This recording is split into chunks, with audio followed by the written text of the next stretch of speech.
everything. Who's the other camera? Where's the other camera? I'm picking out. That's a cable camera? So then we go to them. You ready? Yeah. Check, Mike. Check, Mike. Check, Mike. Who are the other big names besides Keon Pearson and the giant killer, Sean Clarida? Any other big names in 212? Those are the top two right now. Yeah. The classic, we got a whole lot going on. Hello, athletes and fans of bodybuilding. Tarek El-Gindi with the Mr. Olympia. I'm here with eight times Miss Olympia, Linda Murray. How are you, Linda? I'm very good this morning. I'm so excited about this weekend. It's about to get started. Well, the check-ins was excited. Wendy Fortino. Wendy, how many times have you competed at the Mr. Olympia? 8 times. Eight times. 8 and 8. I didn't win it 8 times, but I did 8 times. Yes. Eight's hard. Yeah. Eight times, period. Yeah. Just being there once is hard. Yeah. Well, the experience is incredible, and to do it 8 times is very impressive. We're here at the check-ins of Classic Physique. There's going to be 212. Some of the 212 guys are already here. They want to get this done and get back to their rooms. We saw a lot of the Classic Physique guys come in. I see Logan Franklin, Breon Ansley. I have not seen Ramon Dino or Mike Somerfield yet. No, They're going to be fashionably late. Yeah. They're fashionably late. I see Matt Grego. He is here as well. Yes. There's a lot of people from the officials back there. There seems to be a preparation for the weigh-in. We're gonna find out who made it and who didn't make it. Oh, yeah. So did they already do the weigh-ins? Was that yesterday or is that No. officially today? This is officially today. Ooh. To check to see if guys can manage the height and the weight based on the criteria with the IFBB Okay. Pro League. I have a question for you, Tarek. Yeah. So let's say Ramon Dino doesn't make weight. What happens? Well, I talked to Bill Sibilia, Jack Sullivan. We had a conversation, and what we're going to do is give them 2 hours for them to make the weight. 2 hours, you can stretch, maybe you can, which is normal procedure, right? I mean, a lot of times you're just over by a little bit. Some guys, they come in overdressed. They know they're going to make the weight, so they have their shirts and everything. Okay. Other guys, they really need to be like on the dot. They take off their shirt, they take off their pants. Some of them, they even have to go naked, right? Yeah, They even have to go naked because, Really? yeah. We get to see that in No. We do not want to see anybody naked. Actually, we want them covered up. We don't want to see anybody naked. And a lot of the competitors, they're still trying to hide their physique, right? Yes. A lot of them, you see yesterday, Nick Walker was all covered up and everybody's all covered up. For some reason, they don't like to show their physique. Back in the day, we had to get on a scale in front of everybody. This is women bodybuilding. We didn't even really have to weigh in, but we showed our physique. I mean, you're covering up all year long. I can understand if you're like 4 weeks out and you don't feel, But if you don't look good on one picture, then you don't get the likes on IG, then your life is over, Wendy, right? So maybe things are different now than they used to be because now there's a lot more scrutiny on everyone. They just want their best picture on social media because they feel if some of their pictures, if some of their shots are not very favorable to them, that impacts their ability to market themselves. I have a different opinion. I remember when Nick Walker was an amateur. I said, whoever wants to get in the check-ins without a shirt and it's not scared, walk in. Nick Walker came in without a shirt. Today, he's the most popular bodybuilder in the world. Yes. Now, Nick Walker, again, now as a professional, he comes all covered up. Yeah. What changed? What changed that at check-ins, a lot of them are not showing their bodies. They're all covered up. It's like the hoodie. We can sell hoodies here. Everybody would buy it. But wouldn't it be an interesting kind of like technique to be and kind of look a little bit smoother and throw some of your competitors off? What do you mean smoother? It would only be a good strategy if you weren't actually smooth. Right. That's what I would think. I know a couple athletes, they would actually post a picture and they weren't like in pristine shape. And then that would kind of let some of the girls, maybe they put their foot on the brake. So maybe post a picture from like 4 weeks ago. Yeah. And listen, I have talked to competitors. They have said, I don't post pictures because if I post my pictures, I feel like I'm on track, I'm my best ever. That's going to tell the other competitors they need to go even faster. It works too. That's So what happens. there's a whole psychology behind it right now that they don't want to reveal their bodies. I'm on the contrary here. I'm like, guys, Arnold Schwarzenegger walked around without his shirt and he became a movie star, okay? In about 5 years, nobody's going to want to see you without a shirt. You're going to retire. Make this point again to these athletes because that's what I've been noticing with them, like covering up, and they're going to so regret it. I know you think you're going to be able to be in this kind of shape the rest of your life, but trust and believe there's nothing like the Olympia stage that makes you get in that kind of shape. So you're not going to see that again. So please, let's see what you got. Yes, take advantage of those moments where you're going to be on camera. You're going to have photos taken. Yeah. And, We see here, let it circulate. Horse MD has arrived. Okay. He's one of the guys that came from bodybuilding to classic physique. A lot of people think He that came from bodybuilding? bodybuilding, he Yes. dropped down. Diego Galindo, who won 2 shows this year in Colombia and in Tijuana, has arrived. I see Cambronero, Olympia. Masters Olympia champion. Alex Cambronero has arrived. Matthew Grego is right there. So, guys, the stars are coming. But the key question is, where in the world is Ramon Dino and Mike Somerfield? I don't see them here You yet. think maybe they're running stairs or doing something like I that? don't know, man. Do you think they're still doing In some the cardio? sauna? Yeah, because we still, right now, right, it's what, 7 past 8? Yeah. We don't see Ramon. We don't see Mike Somerfield. Yes. What is going on here, Wendy Fortino? This is a question for the fans out there. I want to know, you know, when you see athletes drop down to different divisions or move up, does that excite you as fans? Are you paying extra attention to those athletes? Let us know in the comments. We love reading your comments. We love knowing what you guys want to listen to and what you guys want to watch. So Not all comments, Maybe not especially all when of they them. come Maybe after not. me. but No, let us know, who are your Let's do favorites? some Who are fans, you? Yeah. Who are you particularly excited to see? As we speak right now, I guarantee you there's thousands and thousands of dinosaurs on our lives. The Ramon Dino fans, vai maromba, os brasileiros loucos, alucinados, they are going crazy. But I'll tell you, Mike Somerfield has a lot of fans. Breon Ansley has a lot of fans. Matthew Grego has a lot of fans. What do you think that is? What do you think it is that causes some of these athletes to have so many masses and masses of fans? Well, I think the first thing, Wendy, is winning, right? I remember Chris Bumstead at a check-ins with his sister, Melissa Bumstead, in Los Angeles about 10 years ago. Chris was not very popular. Nobody was going there and taking pictures with Chris. Everybody was there at this figure check-in, and Melissa Bumstead, who was a very good competitor, Who won was my show, by the way. correct. Yeah, she was there. Yeah. What happens to Chris Bumstead? He won shows. He dominated. He obliterated the competition, and he became a megastar. You're not going to become a megastar if you don't win the Olympia. You have to win the Olympia, which is the ultimate testament of how good you are. Chris Bumstead has done that. And this is what every single guy here wants.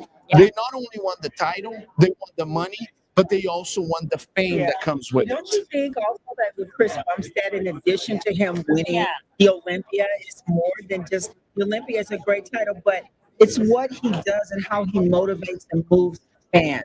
It's just something about Chris. Yeah, That's there's just something. you don't get. How many followers does he have? Oh Is my it gosh. 20 million? Well, I think he posted a photo. 25 million, yeah. 25 million. You don't get 25 million followers by just. I mean, Guys, they're calling me right now. I think we're about to start. I'm going to chase down Ramon Dino, Mike Somerfield. I'm going to bring here the most handsome man on Olympia TV. He is the host of Primetime Muscle. He has served the United States Marine Corps. He is the king of the Sam Sulek fan club, Tim Wilkins. That man. That man stirs more trouble Yes, he does. than Intro. what an intro. Too much intro.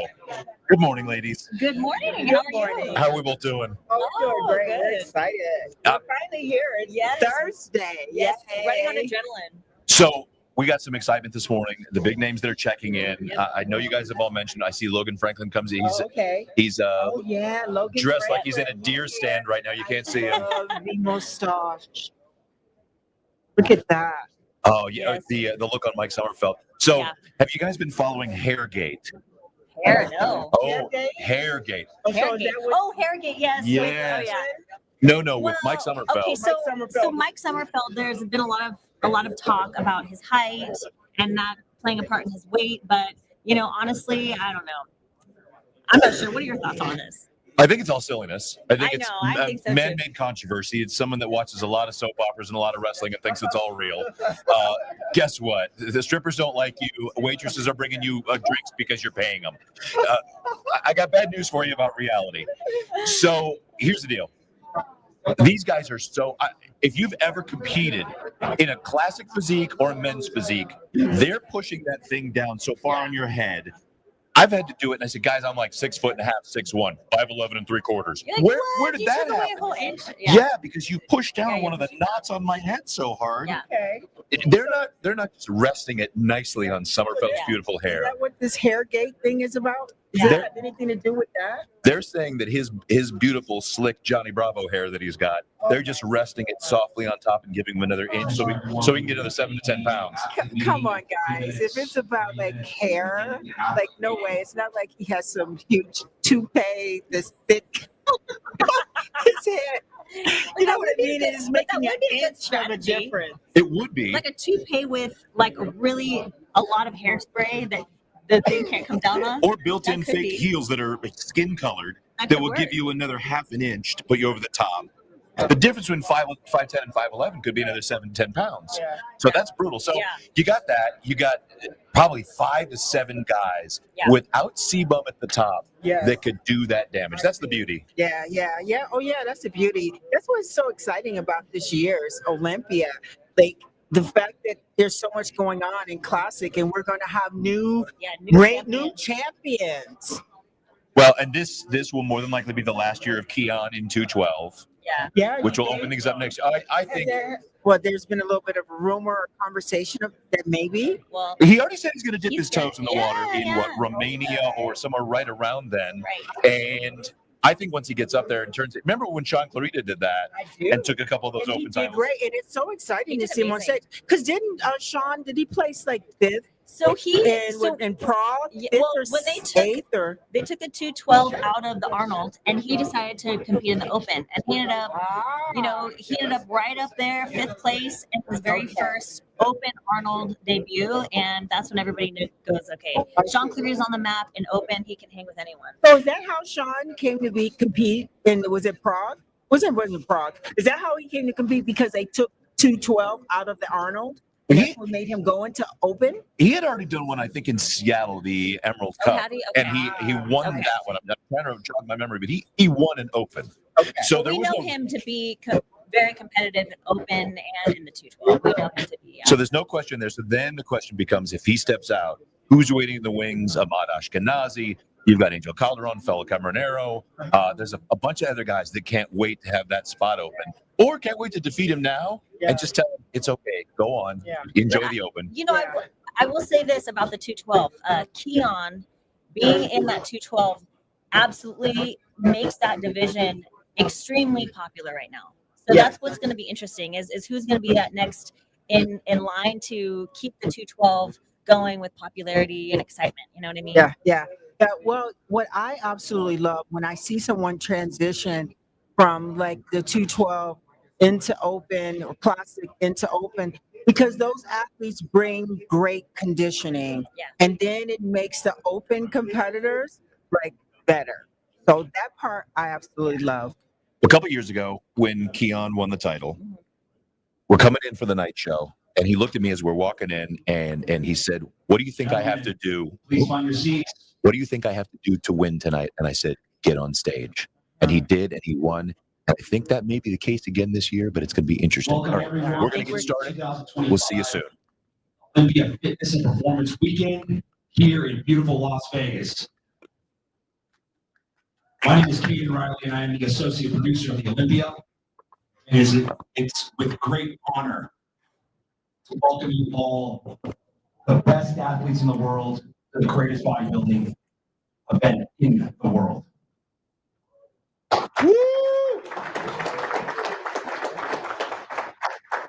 Before we begin all the details, credentialing and scheduling that you guys will need for the weekend, I would like to introduce the producer of the Olympia, Tamer El-Kindi.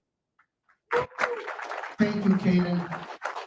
First of all, I would like to thank our owner that really takes no time or sacrifice to put the absolute best event in the world, Jake Wood. Thank you so much, Jake. Secondly, of course, nothing would be possible without Jim Manning, Tyler Manning, and the Manning family to support us. So thank you so much, Jim, Tyler. We have the best staff in the world, and we have the best athletes in the world. Olympia set up the history and the heritage of our sport, and today you're part of that history forever. We are right now we measure, as you guys know, the classic physique. I like to address that. Why we're doing that? Simple. This is the show where the best athletes in the world are here, and we want to make absolutely sure, under no doubt, that the athlete that wins the Olympia is truly the best athlete representing the sport on that category. There's no question about it. Your height is your height. Nothing's changing. If you measure your height, really, that's one of our Olympia judges. Jack, Rich, Steve, 4 Olympia judges will be back there assuring that your height is 100% correct. On top of that, we'll have an official photographer take the picture and your weight of the procedure. Why are we doing that? Because we have seen around the world people take pictures showing the fluctuation of the height and weight, creating a negative and toxic narrative that's not good to the sport. We will measure you with your exact height and assure that the right person will win the show.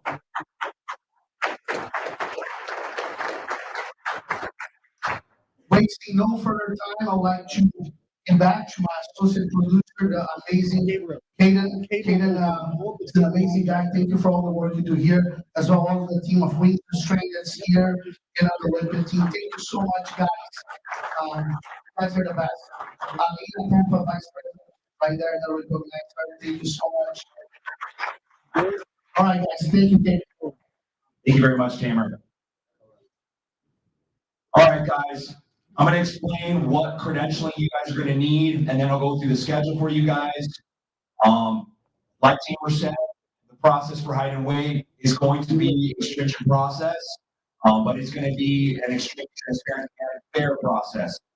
During that height and weight, there is no phones and no microphones.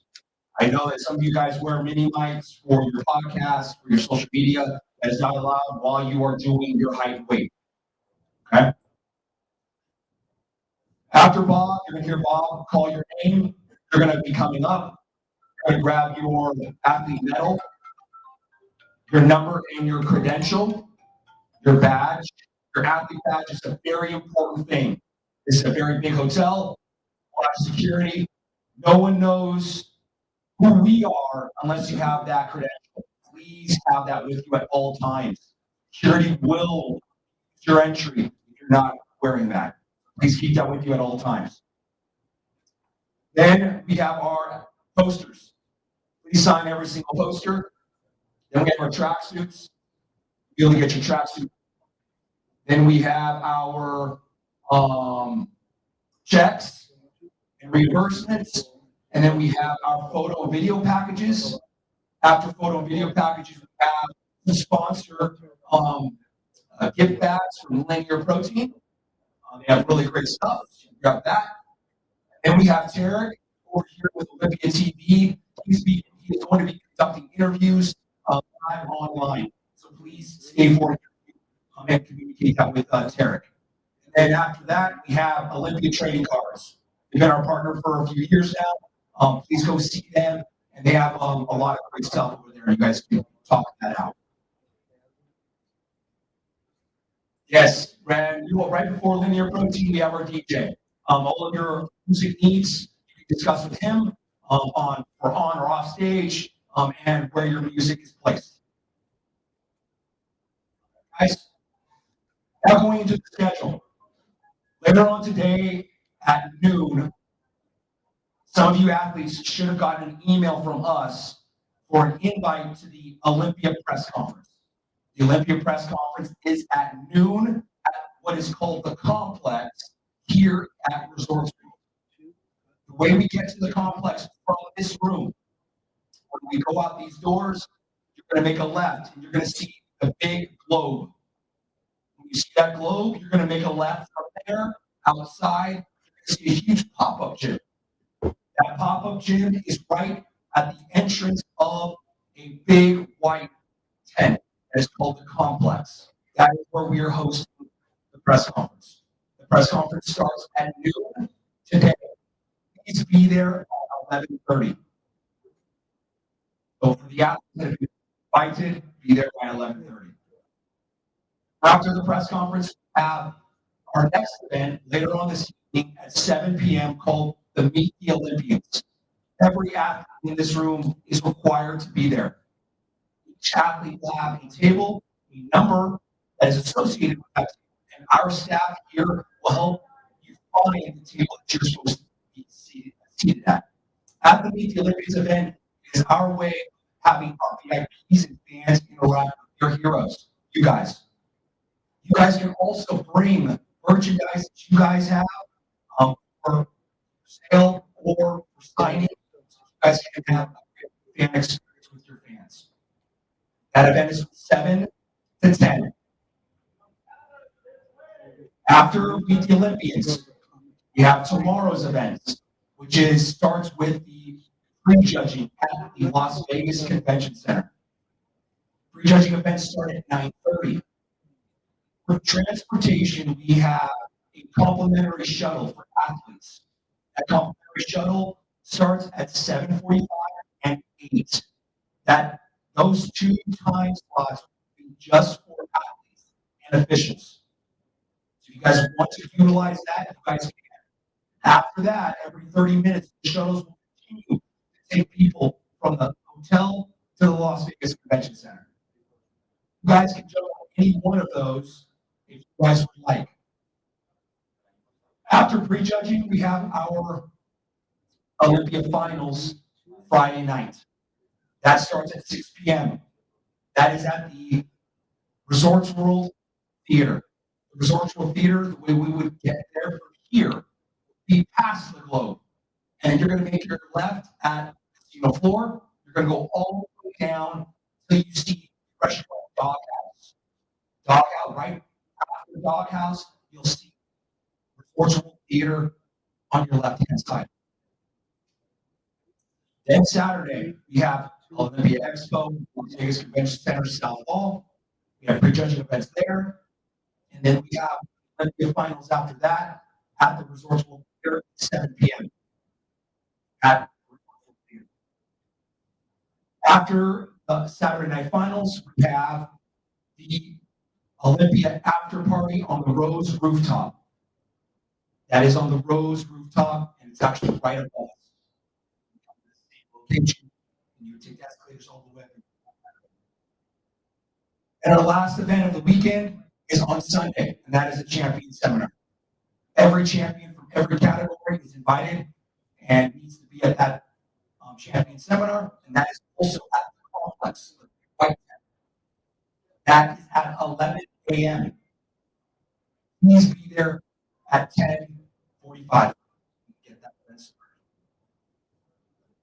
Does anyone have any questions or concerns?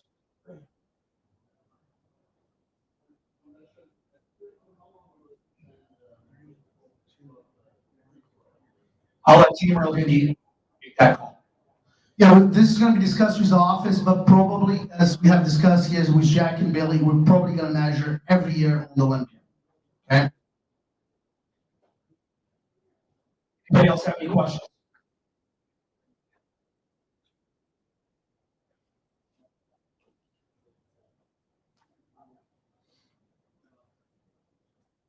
So tanning is with our official partner, ProTan.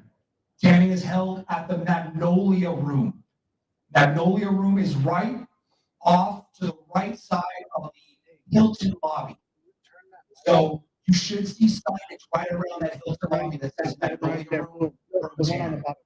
All of our athletes just go there and they will fit you in. Any other questions, guys? Okay, I'm going to give the mic to Billy so he can give any instructions while we do height and weight. I just want to say congratulations, guys. And when you come up here, we're going to keep this real simple. Have your shoes and socks off already. Nothing on your head. We will hike you, take a picture of it. We will weigh you. If your weight is 219 and you weigh 219.4, you did not make weight. You weigh 219.2, you did not make weight. If it says anything over 219, you did not make weight.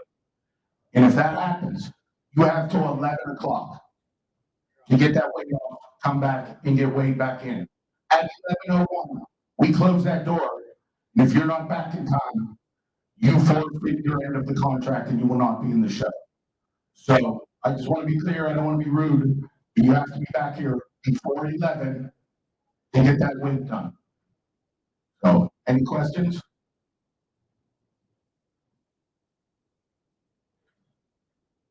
All right, guys, I'm going to pass the mic to Bob. Just wait for your name. All right, ensuring the integrity here at the Olympians. As a matter of fact, we're going to height everybody, whether you're competing or not. So, Tamer, you can line up. Frank Seppi, we got to get your height. We're heighting everybody here, bro. Okay, let's just get this. Yeah, what the hell? Okay, here we go. All right, guys, we're going to start with our 212 bodybuilding. I got the results here of the show, by the way. Anybody want to see them?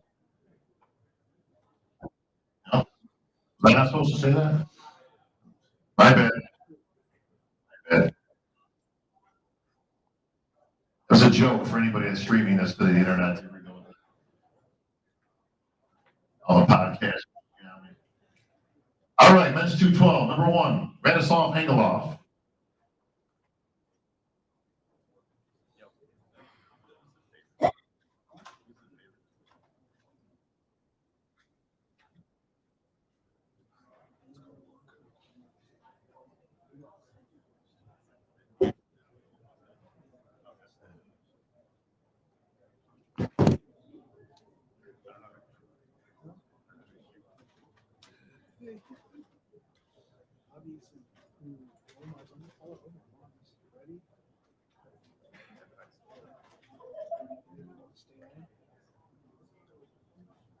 Number 2, Karen Bajo.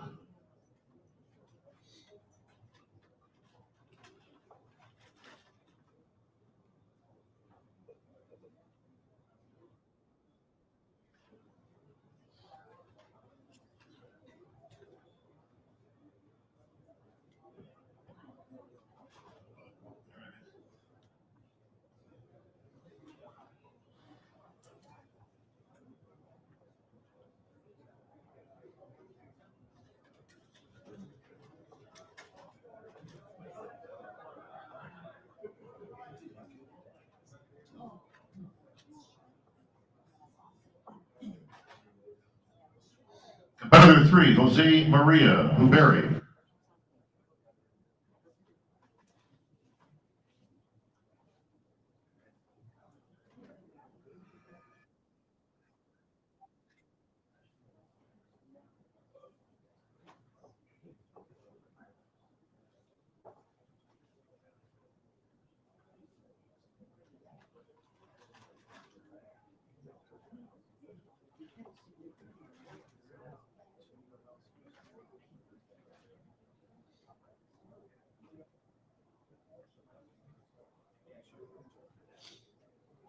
Competitor 4, Sean Clarida.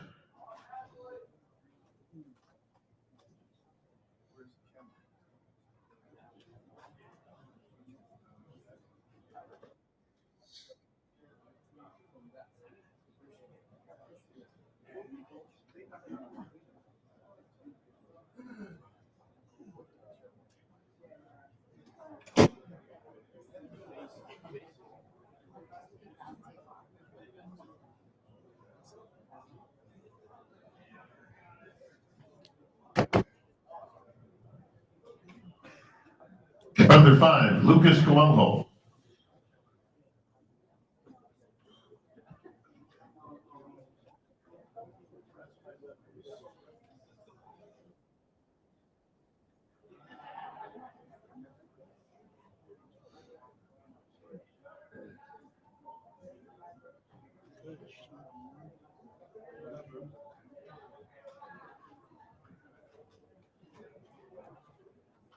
Competitor 6, Luis Esteves.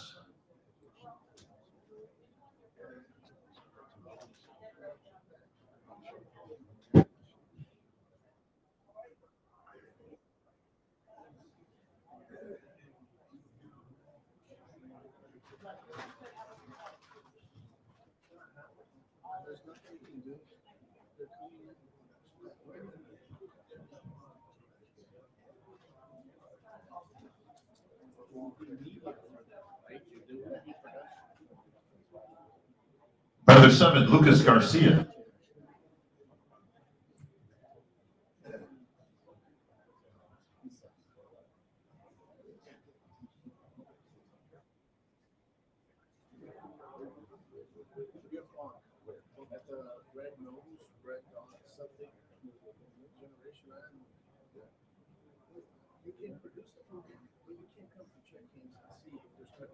Competitor 8, Xiaofeng He.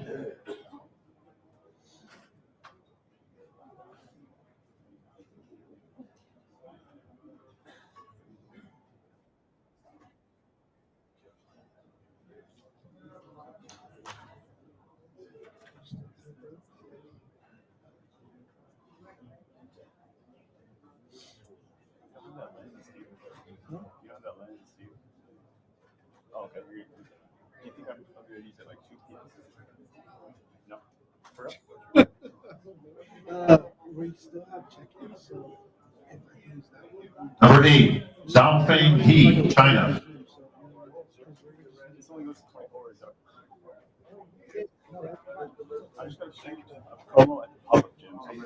Competitor 9, Roman Luchenko.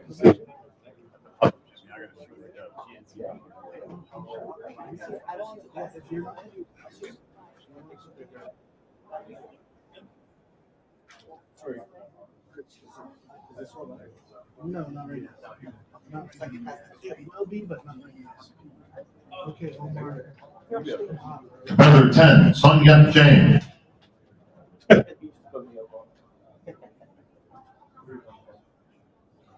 So you're working for Olympia team? I got a shirt. Someone gave me a shirt. I don't know who gave me the shirt, but it looks good. But it looks cool. Well, I did a great job making those shirts. You did. Oh, hey, I'm going to. Competitor 11, Nihat Kaya.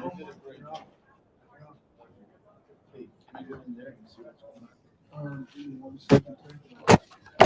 Hey,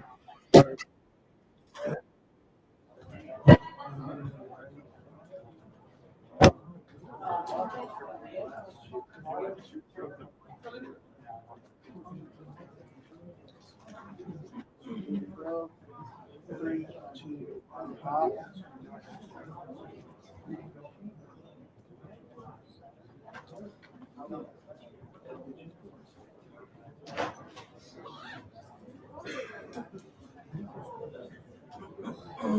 Correct. Correct.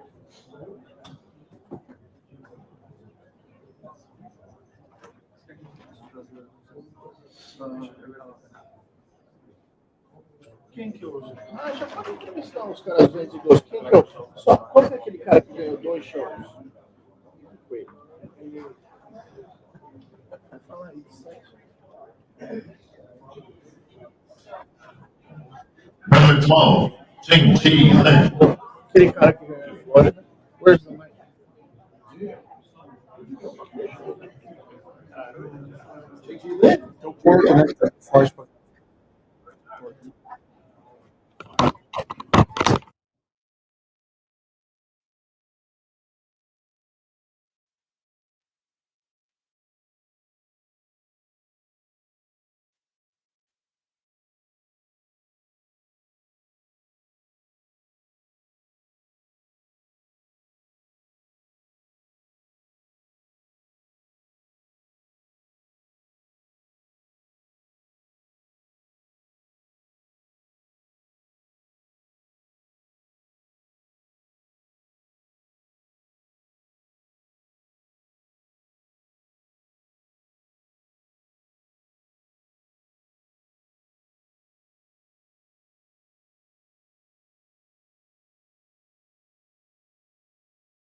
Number 17, Marco Rubes.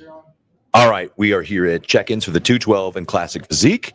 Sean Ray, the one and only Sean Clarida. Hello, champ. How are you today? I'm doing great. Great. A stranger to this event and the magnitude of what it means. Won this competition a couple of times. You also got second a couple of times. Tell us where you're at today. Mentally, physically, I'm in a really better space. Last year, I just had a lot going on personally, a family issue, other things going on that my head wasn't fully into the game. And I paid for it last year, obviously. At the same time, I'm not going to take away that Keon was absolutely phenomenal. I'm sure this weekend he could be just as phenomenal. But I've improved from last year. I'm better than I was last year. Number 18, Samir Trudy. Well, this year or next year, he's talking about moving up. As a guy who's moved up and won to the Open in the Legions 2021, you know what that's all about. Yeah. But today is still, this is the battle with you two, and it's time to win it back, correct? Absolutely. I mean, again, this is, Keon and I going back and forth. He's beating me. I beat him. This is a new day. And 0-0. Yeah, father. This is getting in the way. Tell me about the time management and where this preparation fits in. You said it, management. I always believed in what you were saying. Do the business of bodybuilding. I did the traveling. I did the seminars. I made the money. But when it came time to lock it down, I locked it down, and I focused. Having my own gym has been phenomenal. It's put me in a better headspace to be able to go in, lock in, focus, and get it done. Having my family by my side to help push me and encourage me has been amazing. Like I said, this year, 100%, I am ready to go. So we do the Olympia battles. You come out, you and Keon went at it hard. That was a blast, by the way. Oh, yeah. And watching the fibers, look at how conditioned you were then. Did you change your mindset, size over conditioning for this Olympia? Absolutely not. I paid the price in 23 when I tried to come in a little bit bigger. Judges told me this is not your best look, and I agree. I'm not a guy that needs to be, huge on stage. I mean, look at Sean Ray, what he's done in his career. So I went back to the old me and what won me 2 titles. Yeah, that's spoken like maturity. I mean, you've been there, you've done that. We're at the weigh-ins right now. You're on stage in less than 24 hours. What does that 24 hours look like? Trying to stay as calm as possible, save my feet as much as possible, and just relax the mind and body and prepare for tomorrow. Well, we're going to get you off your feet and let you go on about your way, and wish you the best of luck as always. You guys, thank you Yeah. so much. All right, big man. Good Really luck. appreciate you. All right. We're going to keep these guys coming, Sean. Yeah, man. Sean Clarida, the real deal. He's actually been on the losing side and the winning side and the losing side again. So I know he's got to be very hungry right now. So, as a guy, a lot of his career was in that 2 spot. How hungry were you to get that title? Well, sometimes I didn't know what it was like to win the title. He knows what it's like to hold on to it. So he's been fighting to get it back, and he's going to be nothing short of amazing by tomorrow. Well, Mike Somerfield is walking around right now. They're getting ready to do some classic physique weigh-ons. They're weighing in Keon right now. Yes. So let's talk about that. We can't look past this weekend. This is the battle at hand. Yeah. But he's talking about right away jumping into the open and doing some damage. What's your thought there? Again, last year I thought he's got one of the best bodies on the planet. Forget about the 212. Let's not put him in a category. He's a modern day Muhammad McCoway, Lee Labrada, all the short guys. Right now, he's there. He can actually be in the hunt. Sean Clarida tried it one year. And did well. Yeah, he did very well. A little short on height, but Keon's a bigger version. Keon's bigger, rounder, fuller, and he's maturing at the right time. I don't have him as a runaway champion in the 212, but my money is on Keon. Okay, we're looking at a shot of a well-shaven Ramon Dino right now. Yeah, skeletal. He looks like he's just getting bones at the moment. So I watched him train legs with Derek Lunsford a couple weeks ago. Look at those calves. Yeah. He was so diced a week and a half ago. He's going into they had this beautiful like pendulum squat. Yeah. And Derek was putting him to it. Yeah. And he was the fibers, so grainy, so veiny. That was 2 weeks ago. And there's a lot of magic in that last 2 weeks. Absolutely. But let me tell you something about coming in off. Last year he had a meltdown. He was watery. The water was coming out. The color was running off his body. You only have one chance to make a first impression, and it takes a whole year to get back there. I know that he's dotting the I, crossing T's. He's going to be dry as you can be tomorrow. He looks drier and bigger than ever before. There was some question those couple of years when he was second to C-Bum. Was he the heir apparent? Right. Last year got ugly, like you said. Didn't bring that conditioning. Was a little off. I don't think that's going to be the case this year. Well, let me tell you something. That classic physique is going to be something to watch. All eyes are going to be on that division because any number of guys can actually win this show. And if he comes in the way he's supposed to, he could actually walk off with the title. I totally agree that you got a lot of other guys that are going to be battling for it, though. And every one of them. Breon says he's the leanest he's ever been on stage. Sure. Yeah, I mean, listen, there's a lot at stake. I mean, that's a vacant title. I was there in 1998. I have to refer back to my personal experiences. I got overly excited and tried to get too big in 1998. Took myself out of the hunt, dropped down to 5th place. Ronnie Coleman emerged as a champion. There's something about a vacancy that takes everyone's expectations to a whole new level. Every one of those class physique guys, they all believe they can win. And because of that, I think we're going to see the best of that division. I can't wait. We got a few more of the perennial favorites. We got another guy that just stood up a few minutes ago. I think it was Zhao Li, one of the guys, sleeveless shirt, and I went, where did that guy come from? Well, the thing about it is we're getting so many guys qualifying for the Olympia that we're having trouble remembering how to pronounce and know their names, but we're going to know their physiques. This weekend's going to be a telltale sign of the best of the best. And these are going to be some memorable moments because we're going to see some things we haven't seen before. This is, again, my 38th experience here at the Olympia weekend. Celebrating 61 years. We've got some unfamiliar names who are going to make a big, lasting impression. It's going to be exciting. I've said it a few times to see if you concur across a lot of divisions, if not all. I think this is going to be the deepest lineup of quality ever. Well, yeah. And when you have that, there's going to be a lot of also rants. There's going to be some guys that you're going to really see early on that don't belong here, but they're going to be stacking up some experience. I know I didn't belong my first time when I got on the Olympic stage, and it was a pleasure just to be here. But the stakes are higher right now. There's some good guys. There's a lot of prize money at stake, and there's some legacy appearances here because now with the internet, some of these guys are getting sponsorships and influencer deals, and they can build their brands and build their business. So the Olympia platform for some is a place where they can do the business of bodybuilding. For others, they're going to sink and drop. You and Sean Clarida just mentioned it a minute ago, and people need to realize that. Yeah. It's not the old days of get an endorsement contract for Muscle and Fitness, be in the magazines, make a few appearances.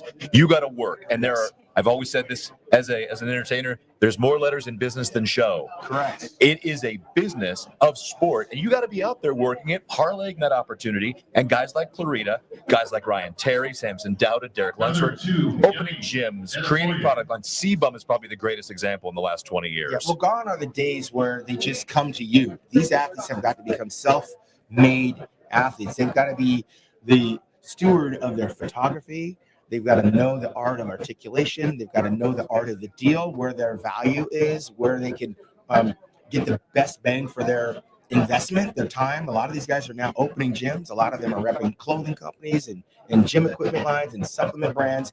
And it's a nice balance of having to use your mind and not just your body early. And once you get there early, you can build a legacy long after your competition days. Now, some of their value is not just in their physiques, but by their country or by their specialty. There's a lot of value in those placings, though. That's what's really riding for a lot of these. The higher they are up, the higher that value. Yeah, and it's like anything else. When you're the best, some doors open a little bit wider. But at the same time, there's guys that have never stepped on an Olympia stage that are doing the business of bodybuilding. Some names come to mind. Frank Seppi, Michael Hearn. These guys have learned to monetize what they're able to deal with. They're not Olympians, but they know the sport of bodybuilding. They know the art of dieting. They know the consistency of training. They know the art of the deal. A lot of these bodybuilders, some of them that don't necessarily belong on the stage, they're going to learn the other aspects of physical fitness, wellness, and promotion. You mentioned O'Hearn. I have to laugh. Big fan. I've known Mike almost as long as you have, but a couple years shy. And now he's branching out into so many acting roles. And a couple of the kids, I coach weightlifting, and a couple of the kids one day saw something online. They say, "Coach, you know Jim Jesus?" Yeah. I said, "Jim Jesus? Seriously?" Bruce from the Dream, what's it called? From Magazine Dreams. The thing about bodybuilding is you know where you're at today, but you don't know where you're going to wind up. And again, Mike's had almost a 30-year career in this industry without winning titles. He's covered a romance model, an actor. He's done commercials. He's doing public speaking. He's guest appearing. He is one of the guys that have really honed in on all aspects of the business of bodybuilding. These athletes today are focused solely on how they look. And tomorrow, the beauty of the classic is their prejudging takes place at high noon. So they don't have the disadvantage of the bodybuilders who have to wait until the evening. These guys are going to be literally ready, dry, and peeled to go at the Expo, I might add. We're waiting to find out when prejudge is going to be. It's different in the run. For the open. For the open, it's going to be a little different in the lineup. High noon. High noon, which gives them the advantage of going right in. But then you've said, and we talked about this year after year, the challenge of being Mr. Saturday Night, who looks great Friday and Saturday, 2 peaks. But it's even harder when they get there 5, 6 o'clock. And they're pushed because of the other 4 or 5 categories until 10 or 11 o'clock at night. Some people don't understand the levels of stress these athletes have to deal with because they also are flanked by their friends, by their family, by their children, shuttle busing back and forth, dealing with their coaches, having their microwave food, their tanning sessions, lots of nerves, lots of cortisone height spikes. There's a whole lot that goes on to get to Friday night prejudging as a bodybuilder. Classic Physique has an advantage because they have a few hours in the morning to dry out, get across the street, and get on stage and do the business. So that's why I think sometimes the Classic Physique guys look a little bit more prepared, more dry, and ready to go. It's because of the time that they're hitting the stage and the time that we see the pro bodybuilders. We've got some of the classic guys now making their way around as 212 finishes up their autograph session, gets their swag. We'll let them know what's happening here right now so you guys don't know. What's happening besides the athletes being weighed in and the Classic Physique guys being measured, they're also getting their participation medals. They're also getting their numbers for the competition. They're getting their swag bag. We got a lot of sponsors for the Olympia. These athletes are walking away with some of the sponsor gift goodie bags that they get. They're getting the order of events. They're getting their credentials. And they also have to go outside and they're doing pictures and interviews and all that other stuff. And right now we're looking at, as you and I talk, Mike Somerfield. Might be taking a nap for all we know. Passed out. Yeah. He's in a coma. Some of these athletes are just trying to remain calm. A lot of them are trying to remain off their feet. Some of them are not interested in talking because they came here to compete. So there's a lot going on with these athletes as they make their way through the registration. Well, and we've got a really massive group between 212 and Classic Physique. And it's probably the most internationally diverse lineup of the entire weekend. International is the key word. Some of these guys don't even speak English. I mean, they're representing all kinds of different countries here, from Turkey to China to Korea, and they don't even speak English, but they know who each other are because they follow on Instagram. They know the physiques. They know they're standing next to the guys. I see Sean Clarida standing there talking with Keon Pearson, and I'm looking at the height and thickness difference. Half of Brazil is here, so bom dia, if you're watching right now, it's a good time to be vacationing in Brazil because they're not home. Yeah, the Brazilians come heavy and strong, and of course the Persian market is here. We got Beirut and we got Hadi Shupan here, and a few other guys that are here all the way from Iran. So the doors are wide open right now in terms of the people that are qualifying for this event. That's why they call it the greatest show on earth. We are celebrating 61 years this weekend. Yeah. Which is amazing to say because I was born the year that it started back in 65. And I like to go down this history lesson with you. Larry Scott was our first winner back in 1965. And then we had Sergio Oliva came on and took over in 66, 67, 67, 68, and 69. Then we had the arrival of Arnold Schwarzenegger in 1970. He would won 5 times in a row. In 1976, Franco Columbu would win. Then we had Frank Zane, 77, 78, and 79. Arnold would come out of a retirement, win in 1980, and then we had his training partner, Franco Columbu, win his second Mr. Olympia in 1981. And of course, Chris Dickerson, the late Chris Dickerson, would win in 1982, and the Lion of Lebanon would come right behind him in 1983. And we had the arrival of the NPC national champion, Mr. Universe, Lee Haney, would win the first of 8 consecutive Olympia titles in 1984, and he would go all the way up to 1991. And then we had the Shadow, Dorian Yates, in 92, come out of Helsinki, Finland, and win his first of 6 consecutive Mr. Olympia titles. And then he would wind up getting injured. And in 1998, Ronnie Coleman would leapfrog over everyone from 9th place to 1st place and win 8 consecutive Olympia titles before he got dethroned by Jay Cutler right here in Las Vegas in 2006. And then Jay Cutler would win twice, and here he almost got knocked off in 07 by Victor Martinez. And then Dexter the Blade Jackson would represent all the short guys and win that title from Jay Cutler in 2008. And then Jay Cutler would come back and do the unthinkable, win 2 more times before his protege, Phil the Gift Heath, would come on and win a title, and he would run 7 consecutive years with that title. And Phil Heath would get dethroned by the late Sean Roden, which was a surprise and shock to some people, but not to me. Sean Roden had the smaller of the waist. That's when Phil had the stomach issues, and that would be that. I believe right after Sean Roden, that was Brandon Curry. Brandon Curry, who a lot of people thought, wow, what a dark horse. I almost had him in the 212 division before he actually arrived. He won the Brazil Arnold Classic before winning. And then we had Big Ramy would come along and win 2 consecutive titles. And after Big Ramy, we had Hadi Choopan from Iran, and just shake up the world of bodybuilding, because he used to be a 212 bodybuilder. I thought him and James Flex Lewis competed a couple of times. And after Hadi Choopan, another 212, Mr. USA, Derek Lunsford would win his first Olympia title and go on to win the Arnold Classic Championship. And after Derek Lunsford, we had Samson Dowda. Samson Dowda by way of England.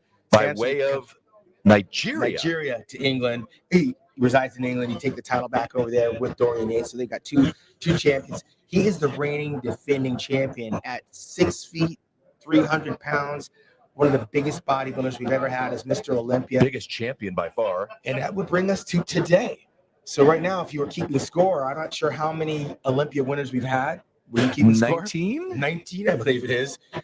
So a couple scenarios are going to play out this Saturday night. We're going to have a repeat champion for the first time in a few years, because it was since Vince Ramy. Yeah.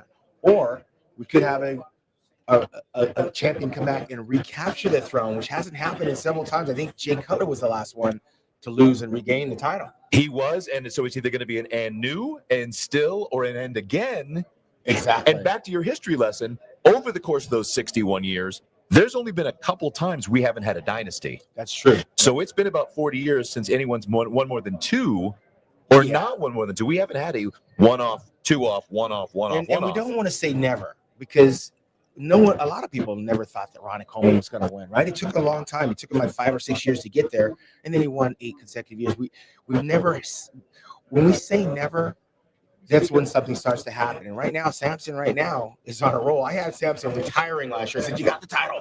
Go and retire. Enjoy it. But man, this guy is impressive.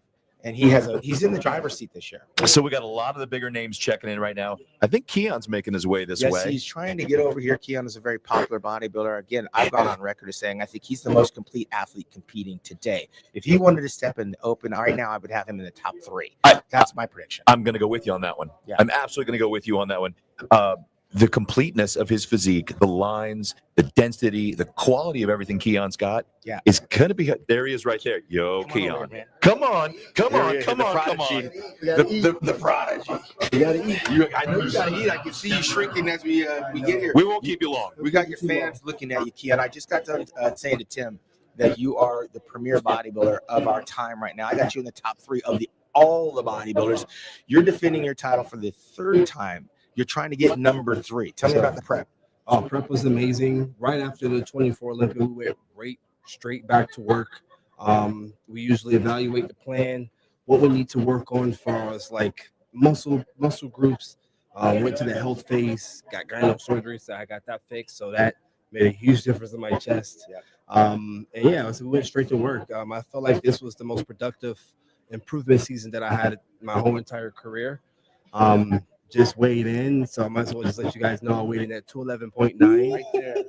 Last year I was at 200 pounds. So it's significant difference. Big difference for me is this whole process was new. You know, being in size, this muscular with this conditioning that I'm bringing, and yeah, so I'm excited to showcase the new improved Keon again, and I'm ready to do the damn thing. You know. We won't keep you long, but I got to ask you and tell you a story that meant a lot to me. We were walking in 2 years ago. Yeah. Before the show, you said to me, "What do you think I have to do to win this tonight?" And I said, "Get on stage." Now, I'm going to ask you, what do you have to do to win this weekend? Just to be my best. When I'm at my best, I feel like no one can touch me. And I said that last year at the press conference. And me at my best, I feel like I'm very unstoppable. Well, once again, you have done the business of bodybuilding. You're arriving at the right time, and all eyes are going to be on you because you made a bold announcement before this competition about what's going to happen after the competition. You want to speak on it? Yeah, so we're doing the Prague Open. I wanted to see how I do against the taller guys, the guys that weigh a lot more than me, and see how I really stack up with the open division until I actually make that choice later on in the future. It's not permanent, but like I said, it's just like I have nothing to lose. I have everything to gain. And I'm really excited, and I want to thank you for being supportive for me. You know, I sent Sean Ray my check-ins a lot during this prep, and he critiqued me and been very honest. If something was wrong, he told me. If something was right, he would tell me. And so I really truly appreciate the help and the guidance you gave me throughout this whole entire prep as well.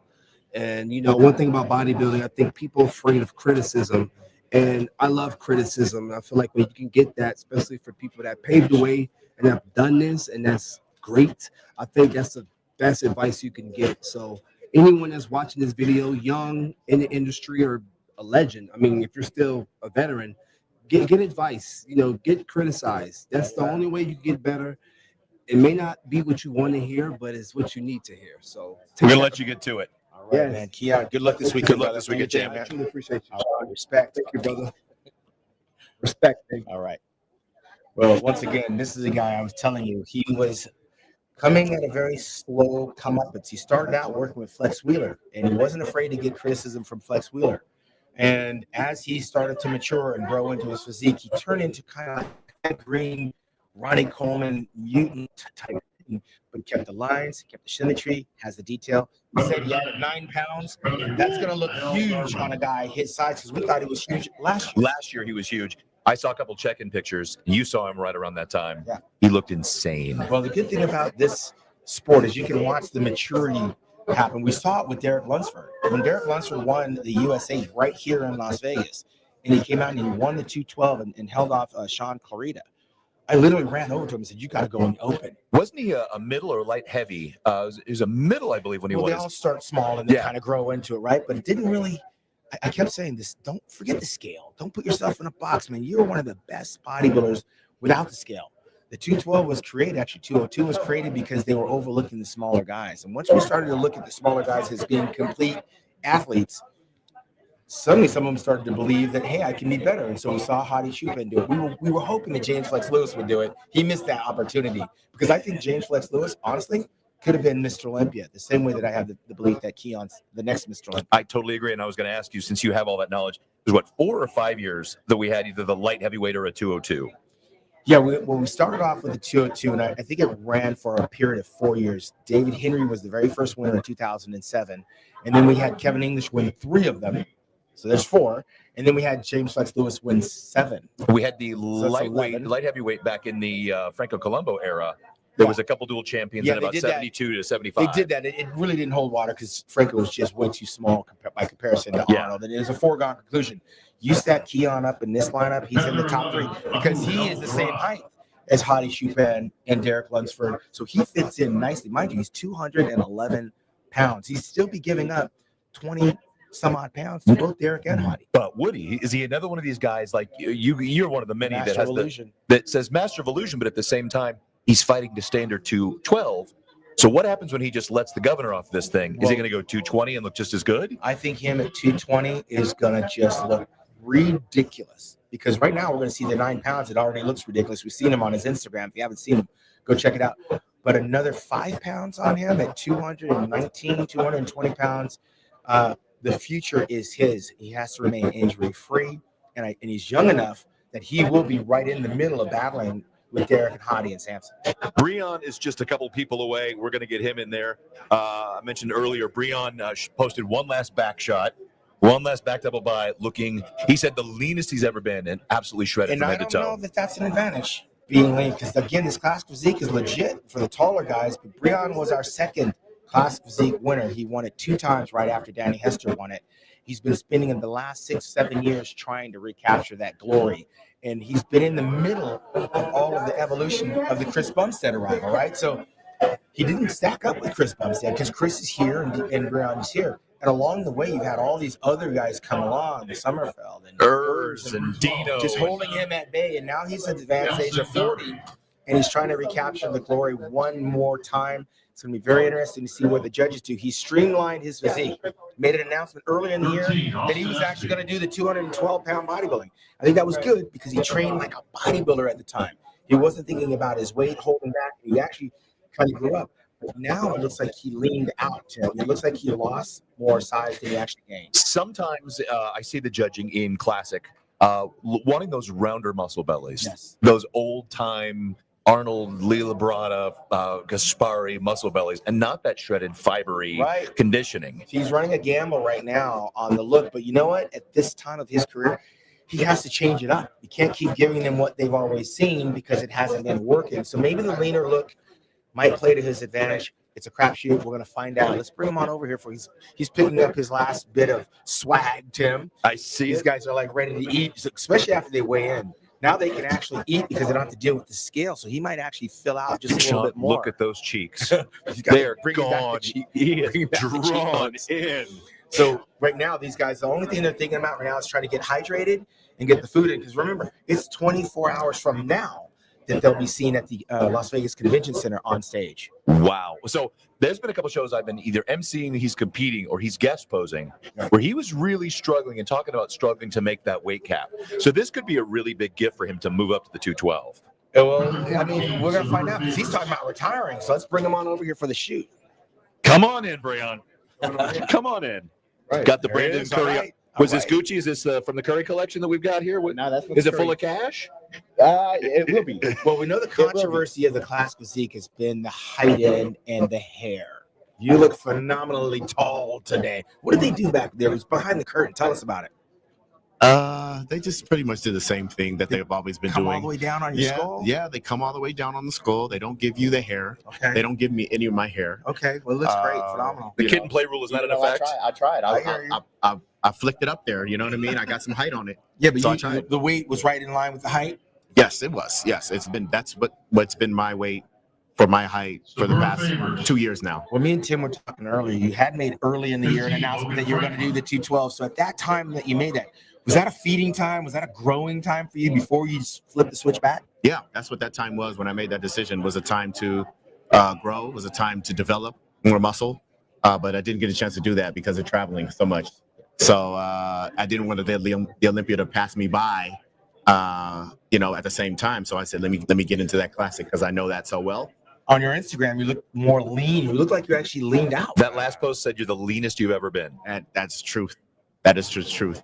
Because this is the leanest I've ever been. This is the lowest I've ever been in weight, holding it for the longest. Yeah. So we're You got gonna to try something different. This is a trial thing for you. This is it. You got to try something different for this to be the best one. And we did something different. Is it the last one? Are you in that mindset? It's the last classic for sure. Next year we go to 212. Well, do you think that you'll do that like at the top of the year, the 212, or are you going to take time off to grow, or what's the plan? I want to do Dubai Pro. Another 16, Vandy Body. I want to do Dubai Pro 212. You've been training over there quite a bit. Yeah. I think you might move out there at some point. Well, I've spent a lot of time out there. That's probably why I wasn't able to get ready for the 212 like I wanted to. But if I do, I have everything out there, the resources to get ready and to do the business the right way. This makes number 11 for you here at the Olympia? 10 straight, Sean. 10 straight years. 10 straight years. And so it's right to go out, with 10 straight years in the classic style and then move on. Tell me about the other 3 guys that you're thinking about in this division that you might wake up, go to the gym, go to sleep. Who's on your mind here? Who's going to finish after you? Breon, and Breon.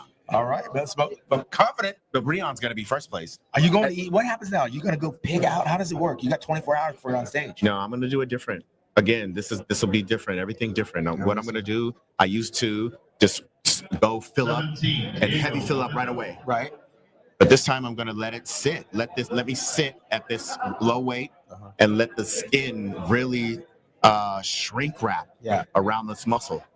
So we won't even start filling up until tomorrow. Well, I got to tell you, you take us all the way back to the Danny Hester days of the classic physique, and you survived the Chris Bumstead run, which was a record run, right? It was like 6 times. It was. And you kind of went up and down in that thing. And right now, you're comfortable in your skin. You're comfortable with your prep. Oh, hell yes. This has been the toughest prep ever. Does it have anything to do with age, experience? No, it just has something to do with me requiring that much more out of myself performance-wise to, in turn, show a different physique. Yeah. So you and I talked at a couple shows. You were either guest posing or competing. Both times you said making weight has been an issue. You can't wait to get the governor off and see how that top level looks filled up. Oh, absolutely. It's been a crazy ride making weight for the classic division, but eventually still trying to make the 212 is going to be tough too. Regardless of how this turns out for you, are we going to see a Breon Ansley moment of goodbye, thank you at the microphone? I expect to have a moment of goodbye at the microphone after I'm able to win 3 classic championships. Yes, have my moment there. Yes, absolutely. I'm expecting a decade of service here at the Olympia, and we watched every single one of those, man. So we're proud of you. Proud to be up here. Proud to be a part. Proud to be the representative of the classic division, like I have been, and I'm just humbled, and I just want to show my best and go out on top. And I appreciate all the love and support from you guys. I really do. We'll be cheering from you for the live stream. Thank you. So all right, have a great show. Go get some food. Get off your feet. Congratulations early in advance. That's a 2-time former classic physique champion winner, Breon Ansley, a veteran of the stage. He seems to be comfortable with where he's at, regardless of how it turns out. He seems to be very comfortable. Yeah. Which is a great place to be. Yeah, a lot of guys are experimenting towards the end, and they're very iffy about what they're going to do. But he was confidently saying, 3-time champion. This is a deep lineup. I don't know if I have the same confidence, but I also don't have 2 Olympia titles in my closet. A fire on my mantle. Oh, no. My mantle. Well, I like that he's not looking past, but he is. Yeah. The fact that he still realizes, hey, I got to go out and win this one, make a statement, make my place in history, and then go do his thing. But you're right. It's deep. It is stacked. Yeah, well, I mean, when you get 10 years on this stage doing this type of event, this is not – he's already ready. Some of these new guys coming in are like, starry-eyed and go, oh, my God, there's so-and-so. And they're hearing Bob Chick's voice up close and personal, meet Dan Solomon, and seeing all the players in the industry. Breon is moving very comfortably through this process. I don't think he's got any cortisone issues. I don't think he's got any anxiety issues. It's almost like let the chips fall where they may. He's done the work. Whatever's going to happen is going to happen. And he's going to continue doing what he does. But he's right. He should go back over to Dubai. They love him over there. As you and I talk, the world is posting their dinosaurs as we watch Dino, who has still not gotten up to go weigh in and measure. You hear Bob Chick's voice a lot. You're not impressed anymore, are you? Well, I think he needs a little bit more bass. At some point, it's got to come down a little bit. Puberty, it'll hit. But I heard a creak in his voice last night when he announced Nick Walker to come up and get his participation medal, because there's some banter going back and forth, and everybody's looking for this showdown between the two. But Bob's not going to take his shirt off this weekend, so who cares? Well, Bob is down 40 pounds, so he'll look better. But I think Nick walked up and they said, talk to Bob, and he said, who's Bob? Yeah, who is Bob? But a lot of people have been saying that lately, so we're trying to find out who actually is Bob. We'll leave that to therapy. Well, yeah. So I'm looking over at India's very first Olympian. I forget what his name is. He's over here. Is that Niall Darwin? I believe that's his name, but he's representing. He's the first guy to go on stage, actually. And actually, what is it called? No, it depends on what country. I don't know. That's probably not who that is. Niall, I believe, is out of England now. They love him over there. I thought it was from India. So that might not be Niall Darwin, who is a big contender. He's bringing in an unbelievable package. But see, again, this classic physique stuff is deep. These guys are. Grego, just look at how Matt looks. That is a new and improved Matt Grego. Yeah, he actually looks like a bodybuilder from here, man. I mean, these classic physique guys are legitimately packing it on. Yeah, I mean, thick. Well, and Somerfield, there's the big controversy. There's a whole lot of controversies, but his physique, is it still classic or is it a bodybuilder physique? Let me tell you something. We're going to find out because he's not got anybody like a Bumstead to stand next to. This division, I think, is wide open. That's the beauty of not having a defending reigning champion come in. Because now the judges are going to be able to choose whatever it is that they want to represent this division.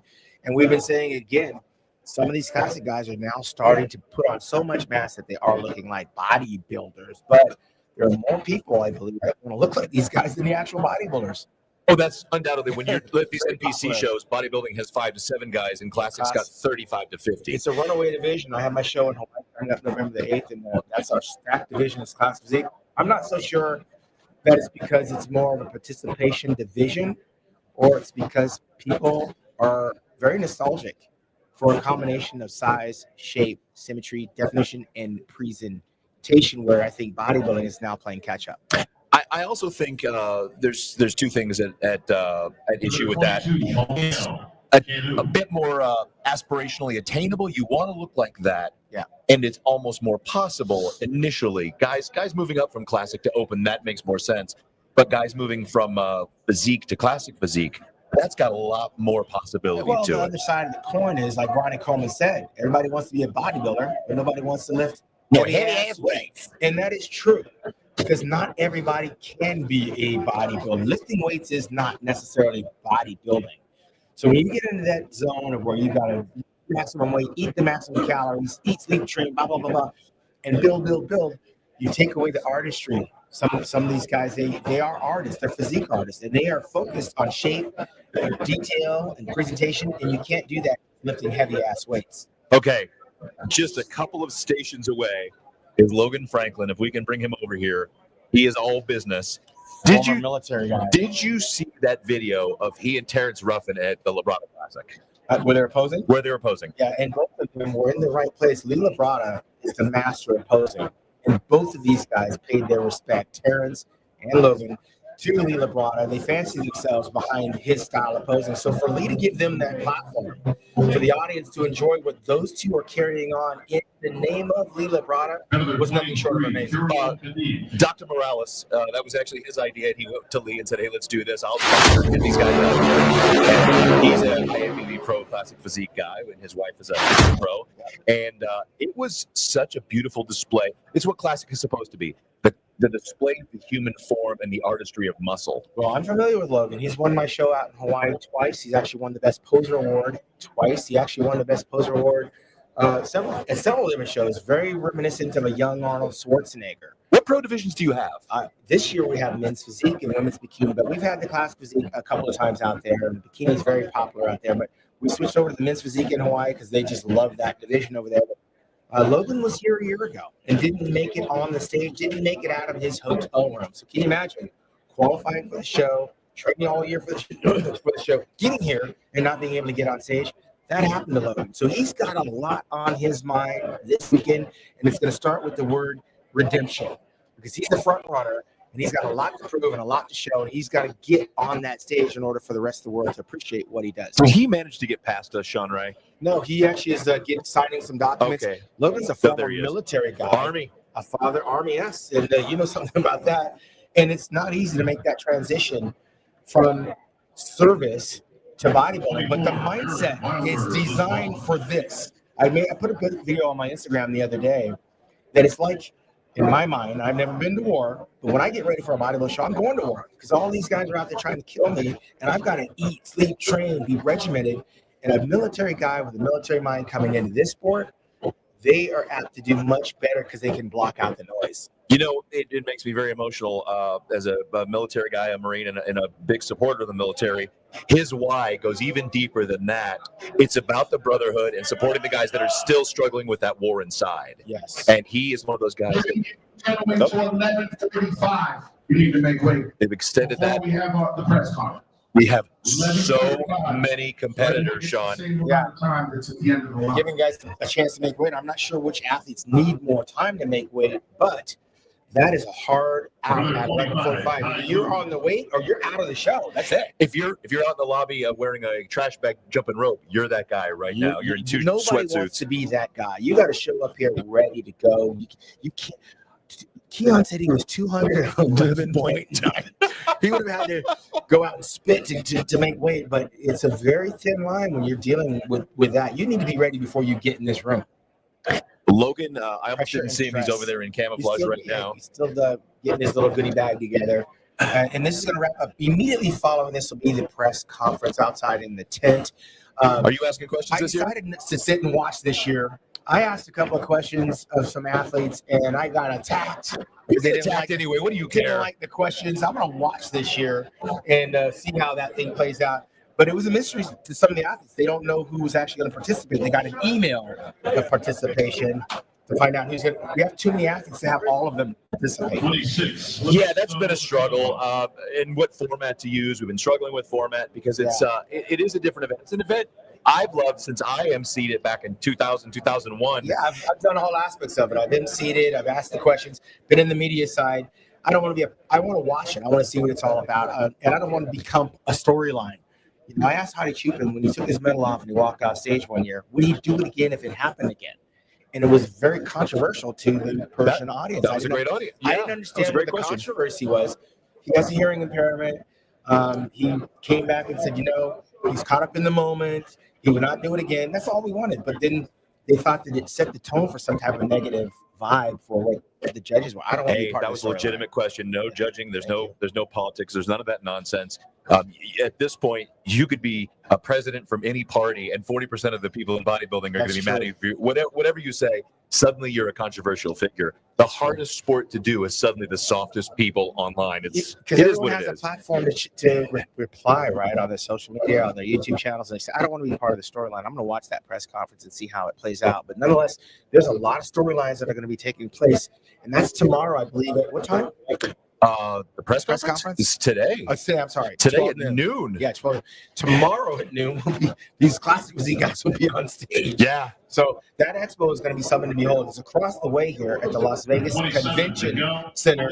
Anybody and everybody is going to be represented. Of course, I'll be there with my sponsor, Mutant, who's supporting the Mr. Olympia weekend, and Dialed Moon's energy drinks. I'll be over there with those guys. But there's other activities. This is a show that actually is given away over there with the purchase of a ticket to go into the expo, right? Some prejudging events. Wow. Oh, yeah.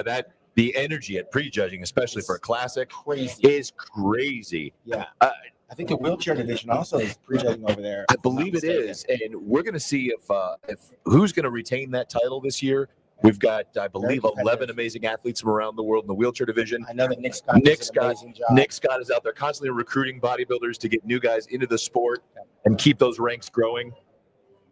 I'm excited to get either Logan or Matt Grego over here. I don't think we're going to get either one at the pace that they're moving over here. They're signing documents. What it is they have to sign the Olympia poster. All of the athletes are signing the Olympia poster, which are keepsakes for some of the people that are in the show. And they're also getting their goodie bags, which are sponsored keepsakes, and they're also getting their credentials. So it takes a little bit of time to come from the weigh-in, the height-in, to make their way around the table, to come over here to the interview room. Let's grab Logan real quick. Right now. Here comes Logan Franklin by way of Texas. He's looking for Breon Ansley. This is some camaraderie amongst the athletes. I almost didn't even see him. He's all camouflage. What's up, brother? Good to see you. Step into the limelight right here. Logan, I was telling Tim a year ago, we were expecting big things from you on the Olympia stage. It didn't transfer. It didn't happen. What is going on differently this year? This year, my mind is in a whole other place, stress-free, enjoying the process. Man, just like every prep, I leave no stone unturned. But I think we finally figured it out. My coach Patrick Tour and we found the formula, and man, we're ready to peak like never before. I'm excited. I was telling Sean, I saw you pose in amazing shape 5-6 weeks out, about 8 weeks out, and then I saw you at the Florida Pro. You look the best you've ever looked. Would you say that's the case? At the Florida Pro? Yeah. I mean, I'm going to look way better than the Florida Pro this weekend. So, when was the Florida Pro? Was that about 3 weeks ago. Okay. So, with that being said, you've got numerous best poser awards. 4 weeks ago. You've got numerous best poser awards. Are we expecting something different this year?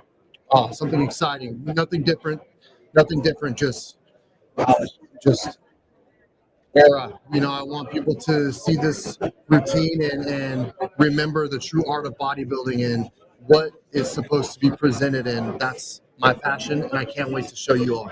I was also telling Sean a minute ago, everybody brings a different why, what drives them. You've got a beautiful family. You've also got a deep passion for the military and the guys that are still fighting those wars, and not just abroad, but at home, and the things they go with. That why is amazing to me. Yeah, man. I'm truly appreciative of all the support that I get, especially from my brothers serving in the military. Just like you said, they don't get enough respect. And I'm truly grateful to be here right now and just going to enjoy the moment. We'll let you eat. Sean, you got another question? Well, I was going to say, we don't get to see the height and the weight. What was that process like behind the Iron Curtain over there? I don't know. Honestly, I was really hoping that everyone would be able to see the height and weight because there's a bunch of guys that I'm skeptical. But whatever, if there's people that slip through the cracks, then it's on whomever. You had no issues with the weight and height. There's no controversy with Logan Franklin. Well, welcome back. I'm back. We'll be cheering and we'll be looking at one of the greatest routines on stage. Let's go. All right, Logan Franklin representing the great state of Texas. It's going to be going down in 24 hours from now. Thank you, Logan. Good luck. With that being said, we're going to wrap this up right here. Super fast. We're going to get Matt Grego in here. Let's bring him on. So you had to do height and weight. Matt, come on in here. The shirt came off, and I said to Sean, dude, look at Grego. Yeah, no, me and Chris Cito really put together, I think, a special package this year, and I think it's going to be my all-time best by like a mile. Yeah, I was asking Logan, did you have any issues with the height and weight, or were we right on the money? Yeah, no, it was good, actually. It was, my height is my height. Yeah. I did not try to do things previously to change my height.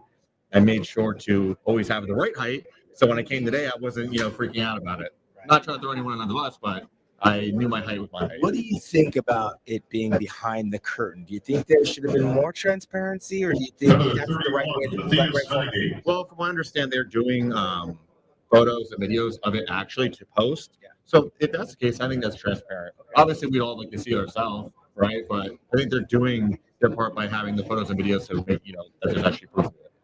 Yeah. Well, we're going to be cheering. I'm really excited to see you get out there with everybody else because I know how you look by yourself, and it's remarkable. Right. It's a game of comparisons. It's not about what you look like on stage by yourself. It's what you look like with everyone else. And I think that my best is the best in the world. I think I'm going to show it on Saturday. We're going to have a good contest because everybody else said the same thing. Oh, no, I'm battling for 14. I'm with you. I'm with you. Confidence does play a role in all of this process. Right. Well, you got the confidence and you got the look, so get out there and have fun. All right, brother. Good luck. We'll see you tomorrow.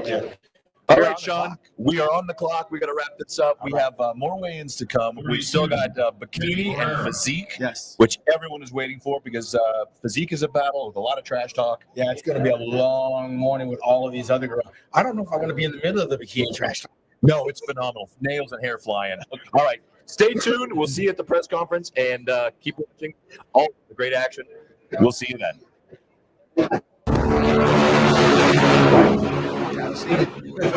It's over.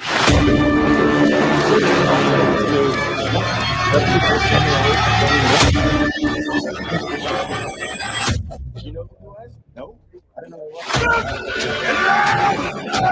was.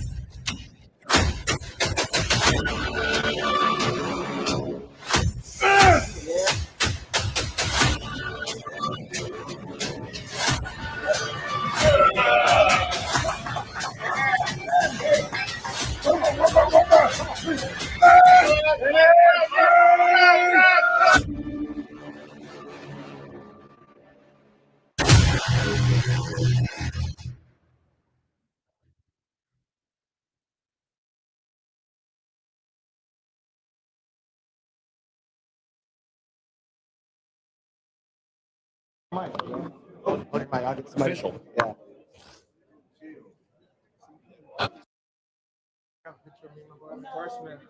Be nice.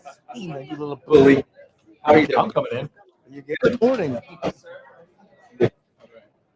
Yeah. Vertical. I look bigger than him that way.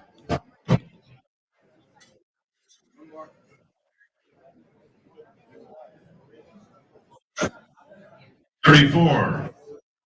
Tommy Burchett. Get my teeth are depreciating asset. Do it me behind the camera. So Yeah. you got the camera in there. Oh, that's a cool look. Yeah.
Jay Hun Park.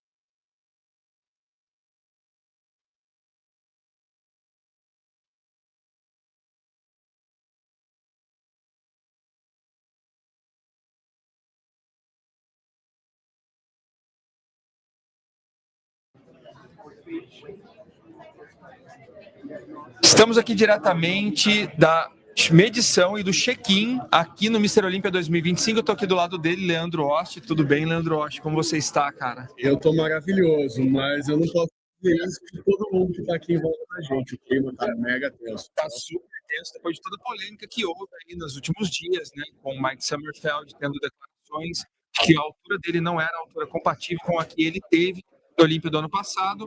Muitos rumores fizeram com que o Olympia tomasse a decisão de fazer novas medições todos os anos. A partir de agora, todos os anos, aqui no Mr. Olympia, os atletas serão medidos novamente, assim como o Tamer disse no começo da nossa conferência aqui, né? Isso não. Inclusive, a gente não tem acesso a ficar olhando ali. Eles foram bastante claros em relação às regras dessa medição. Eles colocaram um painel na frente, são 4 árbitros oficiais do Mr. Olympia fazendo a medição e um fotógrafo oficial para registrar tudo. Nós vamos ter acesso a essas fotos oficiais. Sim. E eles nos pareceram muito sérios em relação a essa nova medição, tanto que até o momento Kim Angel e Michael Dabu já escorregaram, não conseguiram bater a altura e o peso. Eles têm até as 11h45, não é? Exatamente. Para poder fazer uma segunda tentativa. Cerca de 1h30, mais ou menos, para eles voltarem aqui e atingirem o peso. Não sabemos ainda se o que aconteceu foi deles não terem atingido a altura ideal e com isso o peso ter extrapolado. O que, se for o caso, provavelmente eles estão fora do Mr. Olympia, porque eles não vão conseguir aumentar 1, 2, 3 centímetros em alguns minutos. A não ser que eles sejam amigos do Horst. A não ser que sejam amigos do Horst, que estará aqui daqui a pouco conversando com vocês. Parece que o Horst está tudo certo, ele está ali na fila, está pegando agasalho, está fazendo o check-in dele. E ele vai passar aqui conosco daqui a pouco para trocar uma ideia com você. Fato é que a gente tem que explicar algumas coisas para você que é fã do bodybuilding entender um pouco melhor. Esse momento aqui, ele nunca, até 2 anos atrás, foi aberto para absolutamente ninguém do público mais popular. Sempre foi exclusivamente atletas e staff do Mr. Olympia. Nos últimos 2 anos, eles deram a possibilidade de staff entrar, cameraman entrar, às vezes esposa, às vezes o treinador. E aí deu no que deu, né, Leandro? Olha, aí começaram as polêmicas. Então, e aí esse ano, para corrigir toda essa bagunça, né, que estava tendo no ano anterior, especialmente, não pode entrar ninguém, é apenas os atletas e a mídia e o staff do Mr. Olympia. Então a gente não vê aqui coach, não vê esposa de atleta, não vê câmera de firma, não vê nada. As imagens e a produção de conteúdo são extremamente restritas e exclusivas do Mr. Olympia TV e do próprio evento. E algo muito interessante que aconteceu recentemente foi que nós percebemos que todo mundo queria, obviamente, uma transparência ainda maior, algo televisionado, algo público e tal. E aí, conversando aqui hoje com a diretoria, eu acabei percebendo que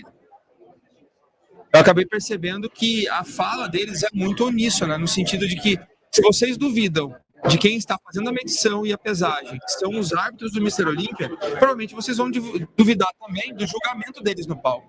Então volta ao formato anterior, o formato onde ninguém entrava, ninguém tinha acesso, apenas a cúpula e o staff oficial do Mr. Olympia.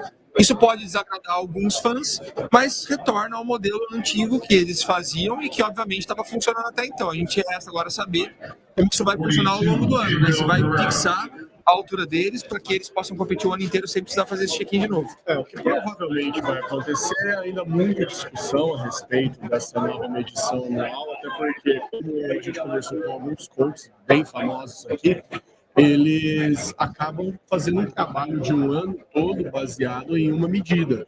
E se o atleta é meio centímetro mais alto, mais baixo, isso influencia diretamente na preparação toda. Então fica complicado para eles estarem com essas medidas sendo feitas na boca do campeonato, né? Uma semana antes, por exemplo, quando foi avisado que a medição ia ser agora feita mais uma vez. Então esse é um grande problema que provavelmente vai gerar muita discussão entre atletas, coaches, a federação e tudo, porque é uma insegurança para o atleta, né? Sim. O Rubens já preparou N atletas e sabe que na última semana o cara acaba definhando um pouquinho mais, fica mais baixo. É isso que eu ia dizer. Apesar de eu concordar com o fato de anualmente essa altura ser checada novamente, eu acredito que mudar isso tão perto do campeonato é um aditivo negativo para a preparação de qualquer atleta, tá? E para pensar. Obviamente que essa polêmica toda surgiu em torno do Mike Somerfield. A gente sabe disso. Polêmica que ele mesmo causou. Ele mesmo causou. Sim. mas surgiu oriundo do problema com ele. Mas o dano colateral é que a gente já não vai ter provavelmente o Michael Dabu no palco. Exato. Isso é um Então, grave problema porque é um provável top 10. Era um provável top 10. Sempre teve ali. Quiçá um top 5. Exato. Exato. Nada impossível. Nada impossível. Então a gente vai ter mudanças grandes aqui, né? Até o final do dia, provavelmente algumas coisas ainda aconteçam. A gente vai receber aqui agora para vocês ele que está debutando no Mr. Olympia. As calças caindo. Com as calças caindo. Ele que cravou no ano passado, quando transmitia o Olympia comigo, falou assim: ó, ano que vem eu estarei aqui de novo no Mr. Olympia competindo. Falei pra vocês, não falei? Só não sabia que ninguém acreditava que ia ser na Classic, mano. Nem eu. Eu nem imaginava quando eu falei. Mas eu sabia que eu ia estar no palco, de algum jeito. Olha, e foi uma surpresa danada, né? Porque foi na tua estreia na categoria. Sabe o que é isso aqui? Sim. Um cheque no sonho. Do topo do sonho do atleta. Sim. Pra mim. Desde que eu comprei. Você sabe. Deveria ser para todos, cara. Mas eu amo ver o brilho nos seus olhos ainda, depois de tudo que você já fez. Você acompanhou tudo. Você acompanhou tudo. Quando a gente começou, o meu sonho era estar no Mr. Universo. Sim. E aí você fez. Rápido. Eu imaginava assim, perto dos 30 eu vou estar no Mr. Universo. Não, por muito 20 anos a gente foi, eu sem dinheiro, você me emprestando dinheiro pra eu comer de noite, porque eu não tinha dinheiro para comer de noite lá no Mr. Universo. E aí, continuando, falei, cara, um dia eu quero a no raio, um dia eu quero estar no Mr. Olympia. Sim. E vamos aqui. Qual que é o segredo para realizar sonhos de uma maneira tão eficaz como você faz, cara? Qual que é o seu segredo? Eu faço com amor. Eu não faço por motivo. É uma meta que eu fiz antes de ter internet. Eu queria fazer antes de ter internet. Sim. Né? Quando a gente começou lá, eu comecei em 2000. Você estava no esporte antes. Eu comecei em 2011, 2012. Nesse esporte não tinha esse negócio da internet, não tinha um motivo virtual pelo qual fazer. Não, eu queria competir e queria chegar lá. Queria estar lá. Tá lá. Pô, o que tem que fazer para estar lá? Como que é estar aqui? É incrível. É um fim de semana, um dos fins de semana mais importantes da tua carreira. Com certeza. É o cheque do topo da lista. É o cheque do topo da lista. É o que faltava. Ô, mano, e no meio de tudo isso que tá acontecendo recentemente, altura, medição, check-in, tudo. Uma altura aqui, ó. Vamos lá. Quanto que é isso? 224,6 pounds? É isso? Isso é a altura? Não, isso é o seu peso. Ai, meu Deus do céu. Isso é o peso que eles viram lá? É. Isso dá 100 quilos e meio. 100 quilos e meio? Sim, 220, 101 quilos, vai. Eu queria saber a altura, eu perguntei pra ele a altura. A gente pode confirmar lá, porque eles tiraram foto de tudo isso, né? Não. A gente pode voltar lá e ver isso pra você. Vamos ver. Vamos? Com certeza. Mas eu queria saber isso, cara, porque assim, você é um cara que já tinha tentado subir na Classic Physique e não que você tinha se frustrado, mas você levou seu corpo tão ao limite que não deu tempo, né? E aí você foi para Open Bodybuilder, teve sucesso, teve êxito lá. Você ficou do lado de Samson Dauda, de Rádio Chupa, se confrontou contra os melhores em pé de igualdade. Todo mundo via você como um prospecto. E aí você desce de novo com qualidade e vence um show na Classic Physique, cara. Que maluquice é essa? Como você tá vendo tudo isso acontecendo na sua vida? Para simplificar, foi assim, quando eu peguei o meu cartão profissional, deu um giro muito grande na mídia do meu físico ser Classic. E aí eu tive uma pressão de patrocinador, uma pressão da federação, uma pressão de todo mundo para eu migrar para Classic. Mas o meu corpo tava eu tava querendo acelerar, eu tava naquela época, eu tava disposto a tudo, né? Eu tinha acabado de ganhar o cartão Pro, tava fazendo tudo que precisava. Então meu corpo tava pedindo. E aí eu tive que tentar fazer o contrário, né? Bater o peso e tal.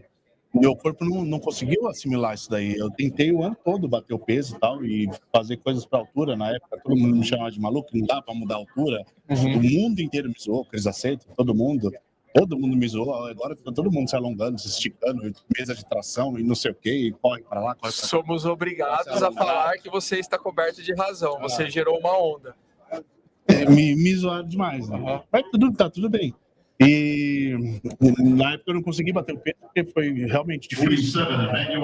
Agora, depois eu fui para Open, e aí, cara, sempre tive uma boa genética e meu corpo respondeu muito bem quando eu me dediquei 100%. Então, rapidamente eu consegui um resultado bom.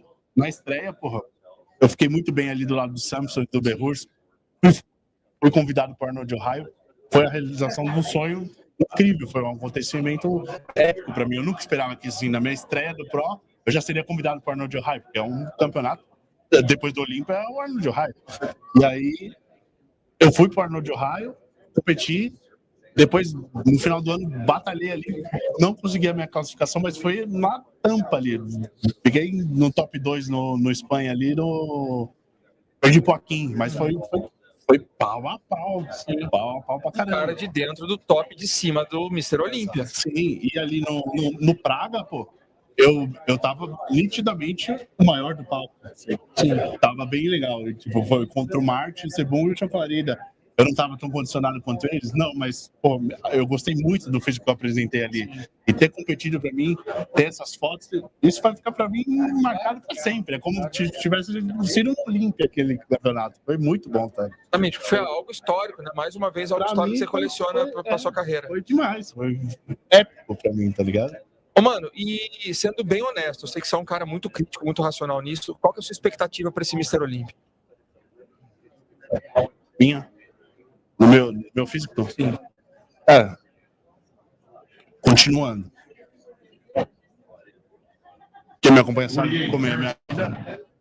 Muitas responsabilidades, empresa, tudo mais. Eu sou um atleta que acorda, treina e dorme. Eu gosto de ser um empresário e de ter essa rotina de acordar, treinar e depois ter muitos compromissos. Foi por isso que eu migrei para a Classic. Então, só que para vir para a Classic eu perdi 30 quilos de músculo. Em janeiro eu estava com 136. Em janeiro. Hoje eu pesei, você falou aí, 101 quilos. Então eu perdi 36 quilos em menos de um ano de músculo. Para isso, eu deixei de tomar muita coisa. Eu mudei totalmente meu estilo de treino. Minhas prioridades são outras. Eu estou vivendo muito mais coisas do que somente o esporte, sabe? Então, nesse primeiro ano, eu estar aqui é a realização do sonho. Eu preciso ver como é que o meu físico vai ser apresentado do lado desses caras. E para eu conseguir esse peso que eu consegui hoje, eu tô praticamente sem tomar nada, comparado com todo mundo que tá aqui. Tô no ciclo de menininha. Entendeu? Entendemos. E o que eu acho? Eu acho que eu vou fazer bonito. Qual a classificação? Eu não tenho como saber. Depende de muita coisa. Não sei como que a arbitragem vai me ver, mas meu físico tá bom. Agora, pro ano que vem, eu já tô com o físico desse jeito e eu vou poder trabalhar ele desse jeito agora, aí a gente vai ter uma outra espécie de cavalo. Lá na medição, eles te deram alguma instrução? Como é que é basicamente lá? Porque a gente tá vendo tudo tampadinho, né? Por aquela lona, ninguém sabe. Ninguém tem acesso, né? Cara, eu cheguei, botei aqui, aí eu encostei muito para trás, ele só, não encosta. Só fica ereto. Mediu, já foi na balança e tal, eu perguntei, quanto que deu a altura lá? Ele falou, 2,4. Eu acho que só não tendo celular. Não é só o peso. Você deve ser 6'1", I guess. Eu tava medindo 8,3,5. Vamos ver. Deve ser 6'1". Mas vamos lá tirar essa dúvida então. Mano, com esse espírito e essa força de vontade que você tem como você fazer feio. Vai brilha pra nós lá e depois passa na cabine pra dar um oi lá pra nós. Com certeza, bora. E depois do Olympia tem festinha também. É isso aí. É isso aí, galera. Valeu, Marcizão. Obrigado, irmão. Cara, eu sou muito cético em acreditar que as pessoas passam por esse esporte sem tirar lição nenhuma, mas esse cara, ele me ensina uma coisa. Ele me ensina que ele se diverte de fato, cara. É um dos poucos caras que eu vejo que consegue ainda estar se divertindo, que não tem aquela tensão do tipo, meu Deus, não olho pra ninguém, não converso com ninguém, tô carrancudo, tô fechado e tal. Ele tá numa vibe que realmente é assim, mano. Já zerei o game, cara. Eu tô no Mr. Olympia. É muito louco de ver isso. É interessante ver também, mas a perspectiva do Horse nesse momento é fazer uma boa apresentação, Sim. mostrar o shape dele. Muito e racional, realmente né? curtir, Muito racional. Ele não tem expectativa nenhuma, nem de pontuar, muito menos de estar no primeiro confronto, nem nada disso. Então, é claro que fica muito menos tenso, mais leve. A gente tem uma notícia agora pro pessoal aqui, né, Osti? Ramon bateu peso e altura. Ramon está confirmado no Mr. Olympia 2025, ele já está chegando aqui, tá? Ele está confirmando, 5 minutinhos ele estará aqui conosco. Ou seja, se ele saiu direto de lá e já está pegando medalha, agasalho e tudo, é porque está tudo certo. Ramon está dentro. E aí, meus amigos? Olha, o shape dele tá incrível, né? A gente teve pouquíssimas partes dele visíveis até o momento, mas tudo que foi visto tá no ponto. Tá. E eu conversei com ele também anteontem na academia, fiz uma pequena entrevista. Ele está muito mais leve, bem tranquilo, o peso já estava batido, né? Eles já estavam medindo diariamente. E falei até com a Vit já tinha focado toda a dieta dele. A vibe estava alegre. Sim. Minimamente tensa, nada disso. Bem diferente, né, do principal concorrente dele, Mike Somerfield. Sim. Não está conversando com ninguém. Tá um negócio bastante restrito. Né? Ele não tá muito expansivo nesses dias, infelizmente. Com certeza. Né? Existe toda uma expectativa em relação ao Mike peso e altura ou não. E a gente vai Ele tá lá agora, né? Ele acabou de ser chamado, tá lá agora, vamos ver como é que vai ser. E a gente tem um infiltrado ali, né? Que é o Eric Selvagem. Sim. Ele tá lá assistindo tudo, faz tá bem de perto. Já bem de perto. Verdade. Depois a gente vai conseguir entrevistar ele para saber o que tá rolando. Estamos recebendo aqui agora com muito alívio, cara. Com muito alívio. Volta aqui, mano. Faz isso com nós, não, pelo amor de Deus. Com muito alívio, cara, vendo que você está dentro como planejado, deu tudo certo? Como que foi a altura, peso, conforme você esperava? A altura deu 1,81, um pouquinho para cima, e o peso deu 101 e alguma coisa. Era essa a expectativa? Sim, a gente estava bem confiante que daria certo. A gente estava pensando até que daria um pouco mais, a gente fez uns alongamentos achando que ia subir um pouco mais a altura, mas não funcionou mais. Estamos dentro do jogo, é o que Durante a importa. semana foi essa altura mais ou menos que vocês mediram durante as medições de vocês pela manhã? Sim, tipo, medindo toda manhã e toda noite antes de dormir. E estamos dentro do game, né? É o que importa. Agora só fazer a finalização certinho e trazer o título para casa, se Deus permitir. Amém. Ô, Ramon, e como que tá sendo, cara, essa preparação para você com essa finaleira, com tudo surgindo com polêmicas de altura, de pesados, isso te abala de alguma forma ou para você não mudou nada? Você já estava preparado para enfrentar isso? Não, parece que alguém está se sentindo abalado com isso, né? Para gerar esse tipo de coisa. Mas não era você? Não, eu não. Tranquilo, sempre trabalhei certo, sempre andei pelo certo. Então, Deus só vai abrindo o caminho, né? É isso. Você está sentindo um clima tenso aqui na sala por causa dessa nova medição? Você chegou a conversar com outros atletas, o pessoal conversou com você. Como é que está a tensão geral do corpo? Cara, eu vi alguns atletas aqui um pouco preocupados e tudo, mas eu fiquei tranquilo. Eu cheguei, cumprimentei meus amigos aí, alguns que eu conheço. Depois fiquei aqui, deitado, relaxado, só esperando o meu momento. É isso. Depois, cara, que você galgou tantos passos em direção ao topo da categoria, você teve pela primeira vez no ano passado uma piora nas suas colocações, o que não era comum na sua carreira. Isso te colocou mais pilha para trabalhar para esse ano? Como que foi, cara? Como que foi diferente para você trabalhar depois de, pela primeira vez na carreira, ter enfrentado um revés? Eu vejo isso como se fosse uma força de impulso. Você dá 2 passos ou 3 para trás para ir um pouco mais à frente. Então, para mim, essa quarta colocação foi um impulso para estar onde eu estou hoje, trazendo todo o conjunto que eu trouxe melhorado, as poses e tudo, a confiança, e é isso. Fala um pouquinho para a gente da importância do treino de poses que você tem feito ao longo dos últimos meses agora para esse Mr. Olympia. Cara, é importante porque é uma apresentação que você vai mostrar todo o seu trabalho feito por anos, mas você tem que manter a tranquilidade. E é o André que manja dessas coisas, eu só obedeço e tenho certeza que a gente fez um ótimo trabalho e vai resultar bons resultados no final. Agora, uma pergunta muito séria. Você está preparado? Muito séria. Você já preparou o seu discurso em inglês de campeão do Mr. Olympia de 2025? Estou treinando em casa. Chamei um professor para ele me ajudar também, então tá tudo encaminhado, Luiz. Você já sabe o que e a quem agradecer? Tá tudo na sua cabeça já? Só tá treinando? Sim, sim. Sempre a Deus, né? Mas aí o resto aí já tá tudo organizado. Se eu fosse você, eu pegava firme nesse discurso. Se eu fosse você, eu pegava firme nesse discurso. Obrigado. Tá bom? Tamo junto, meu irmão. Tamo junto. Até o show. Esperamos depois do show com o seu troféu de primeiro lugar pra gente comemorar ali, meu irmão. Tá bom? Em nome de Jesus. Em nome de Amém, Jesus. meu irmão. Vai lá, Obrigado. só realiza. Obrigado. Tamo junto. É isso, pessoal. Ramon, oficialmente dentro do Mr. Olympia 2025. Tá gravando, né? Desculpa, gente. Nada não. Nada não. Um amigo meu ali. Nada não, só um amigo nosso. Abraço, irmão. Tchau, gente. Com Deus, cara. Pessoal, é isso então. Ramon está dentro oficialmente do Mr. Olympia 2025. E agora, meu amigo, que rufem os tambores, né? Estamos com uma tensão ali agora. Né? Estamos. Bastante gente aí em volta. Muita gente em volta. Mike Somerfield estava na pesagem e medição de altura agora. Parece que tá rolando até uma conversa. Tá tendo uma conversa, porque ele não saiu direto para pegar as coisas dele. Se ele vier direto para fora, é porque ele não atingiu a altura ou o peso. Se ele for pegar as coisas, é porque deu certo. Vamos ver. Os tambores novamente. Fica com a gente aqui, você está no Olympia TV, muito obrigado pela sua audiência.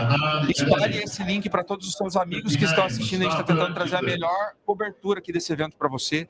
Estaremos aqui no pay-per-view oficial, tá bom? O link você pode achar aqui no próprio canal do YouTube do Olympia e também no Instagram. No Instagram do Watch, no meu Instagram, no Instagram do Olympia, tá bom? Você pode comprar o pay-per-view em português. É o único pay-per-view em língua não americana que você pode comprar, cara. Então aproveite isso, chame seus amigos, ok? E tirando uma dúvida da galera que tem me mandado bastante direct, não existe um link para cada influenciador, para cada comunicador. É um link só. Ok. É um link só para todo mundo. Então, se você mora no Brasil, é o único link que você vai conseguir comprar, é o do pay-per-view brasileiro mesmo. Então, não se preocupem, cliquem lá e gaste todo o seu dinheiro nessa transmissão que vai ser épica. É uma vez por ano e você pode juntar os seus amigos para fazer isso e fazer do jeito correto, galera. Que é assistir no pay-per-view oficial com melhor qualidade de imagem, sem interrupção, fechou? A gente vai fazer um switch agora. Terrence Ruffin aqui vai dar uma entrevista em inglês. Fiquem aqui conosco que a gente volta com mais informações para você. E ó, parece que o Mike bateu o peso. Ele já pegou a medalha, tá? Mike Somerfield está dentro do Mr. Olympia 2025. Ele bateu o peso. Vai, Rebeca.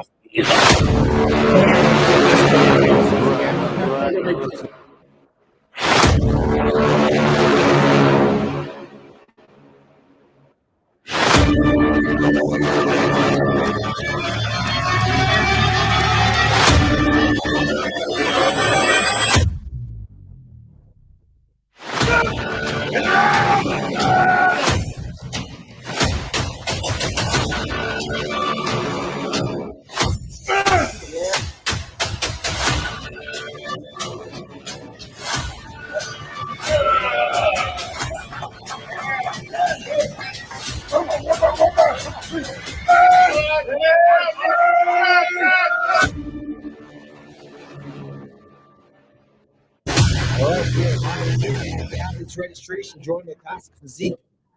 Posing artist extraordinaire, Rough Diesel. Terrence, how did the weigh-ins and the height thing go for you today? Oh, it went fantastic. I know you want some transparency, so like a little under 5'5", so the weight cutoff was 182. Weighed in at 180. So you're right there on the money. Yeah, really good day. Right. And you were opening the gym. I saw you very busy this off season. How did you get the time in to prep for this major competition? Systems and a good team, you know, like we got the gym coming. We also became a partner in both fitness equipment, so we got a booth out there too. So it's been amazing. So Terrence, you are known for your posing. I think a lot of people are not paying attention to the actual physique because you make it look so easy. You are one of those masters of illusion, kind of like a Labrada, kind of like a McCallie, but at the same time, you bring your own style to all of those transitional poses. Where did the inspiration for the posing aspect come in? It came from all the people that came before me, you know, like I studied you, I studied Chris, Lee, Muhammad, all the guys you named, and like I think to truly step it up to the next level, you learn from the greats, and then you got to make something of your own, you know. Yeah, and it's paid dividends for you because it complements your physique so well. It seems like you and Logan Franklin really captured the essence of the lost art of posing. But now let's get to the physique. What did you do differently from last year to this year? Oh man, I've always spent a lot of time training at like a higher volume in the past, but it wasn't working out quite as well for me. So I actually switched to a low volume program 4 days a week. And I put on 10 pounds over the course of last season to now. But you artistically put your body together. I've been watching you for many years. Yeah. Watching you when you did some things with Robbie Robinson. That was my mentor. Yeah. I saw you do. I just feel like you really got into every aspect of bodybuilding. Everything that it takes to be good or great. You just got into it. I mean, like not many other people did that. I think that's the type of person you are. Is that right? Yeah. I mean, I think at its roots, bodybuilding is about self-improvement in all aspects of life. And like, I'm always trying to get better in every single way because I don't have the best genetics, so like, if I can find something that'll make me like a little bit better, I'll take it. So what is the goal here this week? And everyone would like to win. This competition's wide open because we don't have Bumstead as the example. Yeah. Where's the mindset going into this weekend? The mindset is going in to win. Obviously Mike is the favorite at the moment. He looks incredible. But the last time we were on stage together, I beat him, and I beat him 10 pounds lighter. So that's the goal. Obviously there's Ramon, there's plenty of other guys that I could just pop up. Look at how Ronnie did it, his first Olympia win. You never know. But I'm in it to win, yeah. Yeah, I saw some incredible shots. I know you only get to your food and your drink and everything. Sean's going to try to keep you a little bit longer, but I'm going to say, you got any last words for your fans? Honestly, I just appreciate everyone, man. Like, this wouldn't happen without the fans, The sport wouldn't be here without the fans, so I just want to say thanks. All right, Terrence, good luck this weekend, man. Go get some food, get off your feet, we'll see you tomorrow. All right. Chris Terrence Ruffin is one of the best to do it out there in terms of the artistic style that he has, the swagger that he brings into the routine. You can't really look away because the fluidity of his posing is exactly where you and I come from. Oh, yeah. It's what bodybuilding is what Terrence represents. And I love watching him because I know he puts a lot into everything. He wanted to go to different camps, different people to heighten his expertise and everything, and I really commend that. Yeah. He's the one that has the shape and that illusion. Yes. To maybe come out with a win here. It's kind of back in the days of Labrada and Lee Haney. Like Labrada by himself was Mr. Olympia, and what elevated him above the other bigger guys was the presentation. You just can't look away when Terrence Ruffin takes to the stage. So we're gonna find out tomorrow what that prejudging looks like for him. But we know the finals is gonna be something. Typical. We are right now wrapping things up here, but we got one more guy that we know you guys have been waiting to find out. I think the reason why, Chris, they're having to re-height and the re-weight is because of our next guest coming to the stage here in the form of Mike Somerfield. A lot of buzz going around with him. We're going to try to get him on this camera in a second. But what do you think about that? People are talking about the height of his hair. They're saying that he's not as tall as he's supposed to be. He's got some AI stuff. I mean, how did Mike get thrust into all this controversy? I don't know. I think. Well, they had an old film with him talking to the judges or expediter guys. I think he's talking to Dennis James. Right. And then they were saying, "Hey, I'm really this high." They think I'm this high. I've been heighted at this height, but I'm really this high. And man, people just took on a life of itself, right? I mean, the internet does that on any topic. I think I said Nick Walker wasn't going to win the Olympia, and all of a sudden, it's like I said something that was just earth-shattering. A lot of guys didn't win the Olympia. But Mike Somerfield, with regards to his height and his weight, is a big story because he's the guy that could potentially win this competition. Oh, yeah. Taking second last year, winning the Arnold Classic. On paper, that's who anyone would think that's going to win the big title, the vacant title, I would say. And, he showed the size and he made everyone think, hey, I'm a lot bigger than what my height and weight should be. Yeah. So, but here's the thing. It looks like right now he's not only made the weight, but he's also made the height because he's picking up his information. He's signing the poster. So I believe right now, whatever that controversy is, it's been quashed. Yeah. So I'm eager to see what he did height and what he did weight. Yeah, I'm not sure that it really will matter because in this classic physique division, when he stands up there with Terrence Ruffin, you're going to see a noticeable height weight differentiation. Because I was hearing rumblings of him having a tough time coming down, that he was in the gym doing a massive amount of cardio, training twice a day. But didn't we see that with Flex Wheeler? I mean, Flex was doing 3 hours of cardio. That's the way we did. Yeah, suffer. That we needed to suffer. I'm sure he's going to probably be the best Mike Somerfield there ever's been. Yeah, so well, far. the pressure is a different thing because I don't believe Mike had the pressure last year that he has this year. He's got a big target on his chest.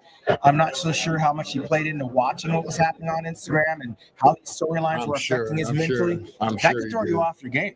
I'm sure he did. I think right now he probably is breathing a little easy because he made the height. He made the weight. He signed his posters. He's got his participation medal, so he's probably a little bit more relaxed. He's got the mustache going. The mustache, but the hair still looks like it's up there, right? He's got his little quad going on. Yeah. Gentlemen, at the end of the day, what's going to happen is these judges are going to figure out where these guys are going to. They're moving into the men's physique athlete meeting. So if we can get Mike over here for a quick conversation. That would be great. He's taking his time because we're going to see if we can get some help. Terrence, we can grab Mike over real quick. We can get him on this interview and we'll hype him up. But he really has nothing to lose being the runner-up last year. If he falls into that #1 slot, all the controversy's gone. Oh yeah, and Terrence Ruffin is going to have something to say about that because I think they have similar shapes, but I think Terrence has a little bit smaller waist, a little bit more exaggeration. Yeah, well, it's definitely going to be one of those things where people are going to be looking at Mike. Like I said, he got a big target on his chest. And with all the Brazilians behind it, I think they're going to be giving him the business the whole time. Yep. Big Mike. Okay, we want to. Let's introduce Taylor. I'll give you the British weekend. All right, he's got his hands Thank you so full. much. He's looking for somewhere to set off his swag out. So here he comes over right Chamber now. Gundy, one of the producers over there, talking about the men's physique. Congratulations, just by making it here. You set up history. Mike's got to get some hydration going on because he probably struggled to make that weight. Oh, yeah, I already was going after it pretty hard, so I'd like to hear what that was like. Yeah, what do you think he was listed at with his height? This book has been 212 pounds, and he and there he goes. Right out the front door. I think he might have decided not to do the interview. So Controversy is going to follow this guy right to the stage. He went to go get some water, but he took a beeline right out the front door. Yeah. So the mystery will remain until tomorrow. And he walked past a bunch of water. Yeah, he walked past all the water. Matter of fact, I have a fault over here. We'll see what happens with Mike tomorrow. But let's wrap it up as they move into the next phase of the registration for his career. I'm Sean Clarida here at the Olympia weekend. All right. I will see you next time. We're going to be getting for athlete one credential.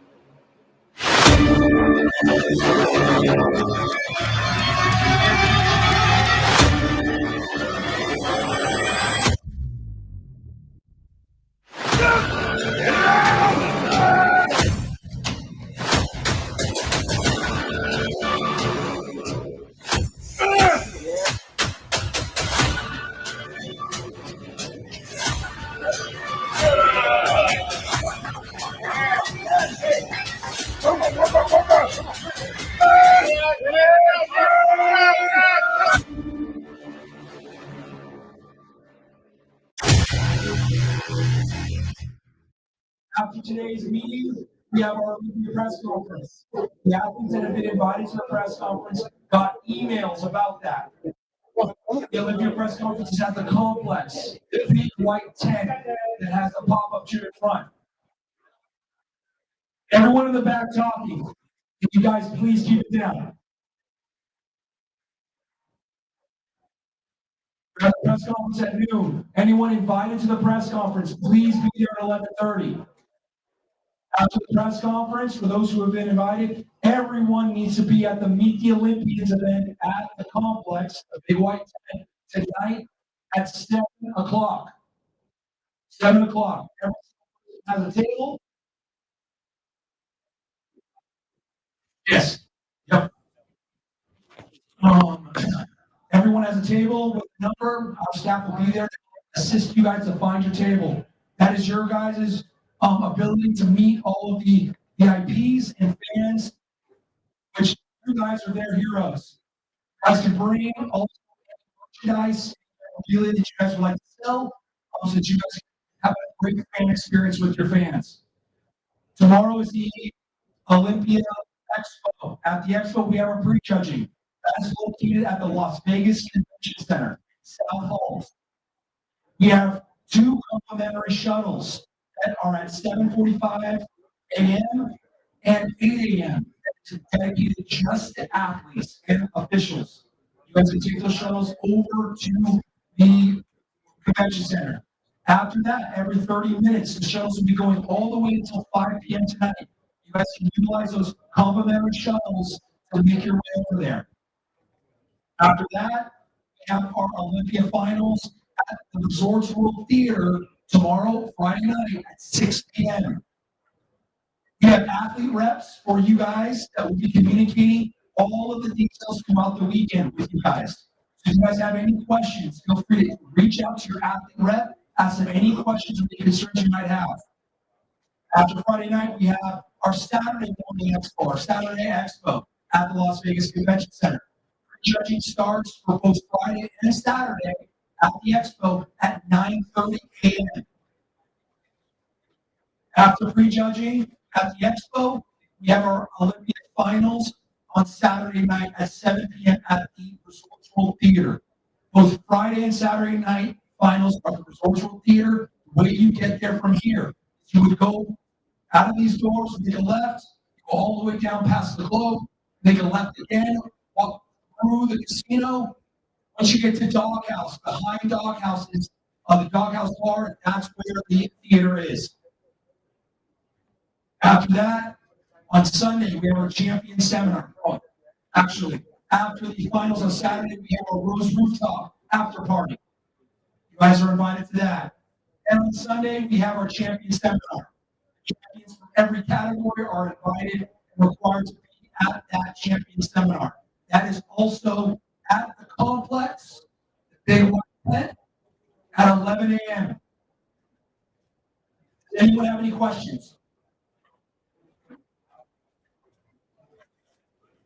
All right, guys, since there's no more questions, congratulations again on qualifying for the 45 seconds. Without any more questions, congratulations again for qualifying for the 2025 Olympia. His question was posing a time, 45 seconds. All right, guys, pass the mic to Bob, and good luck this weekend.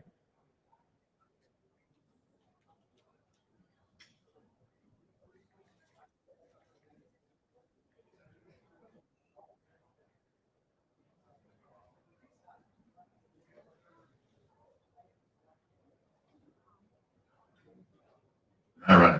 Sorry, that was Jim Mannion. Tell me who the winner is of this division. We joke with the athletes. Okay, we need the following gentlemen up first, in numerical order: Aaron Banks, Ali Malal, Jeremy Buendia, Andre Ferguson, Brandon Hendrickson, and Ryan Terry.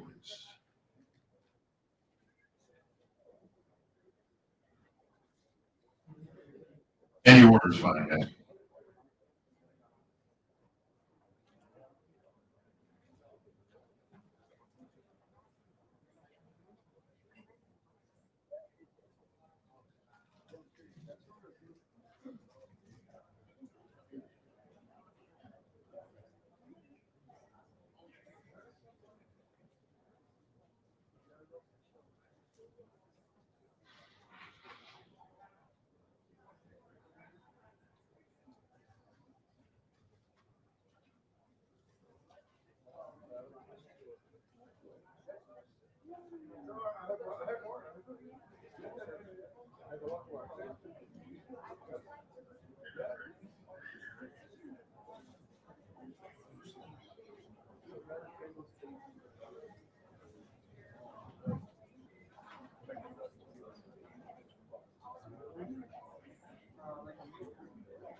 For those wondering, the 6 teams I called are part of the press conference. That's why we called them first, so they had time to get out of here, get their stuff done.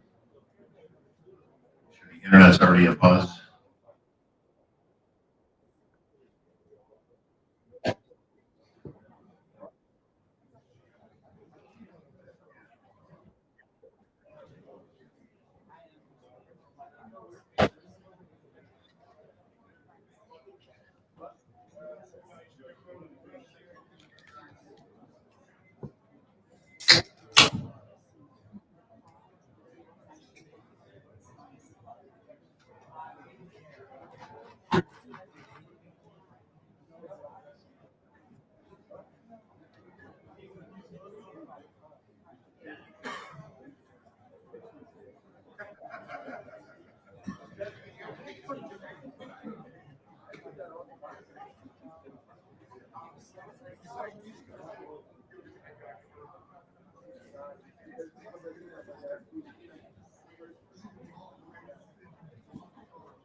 I'll go with you guys, but you two have the mic.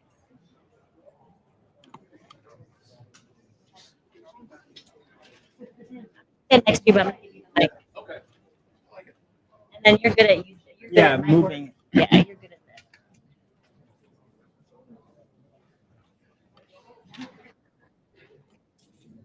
I love that book. I love that book. I got it from Amazon the very last minute. I love it. I hope so.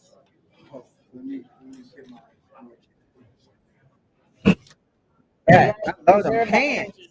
Come on. Dang. No boots this year, no scooter. Yeah. For the kids. Great. Yeah. Not gonna break my heart. Yep. A lot of man over here. What you came in at? Dang, what's the cap? Okay. Oh, and he came in at 232. Dang. Wow. Yeah. All right. Guys, we are live. Men's Physique is checking in right now. And there's no better way to start this. How are you, my friend? Mr. I'm Olympia. good, man. I'm good. I'm level-headed. I'm focused. I'm locked in. I'm tired, exhausted. Can't wait to go eat. But you know, we're here. All those things is how we know you did it right. Yeah, this is one of the ones that I've suffered the most. I think so. Yeah, because you said you just got the weight. You just weighed in and you were exactly what you need to be.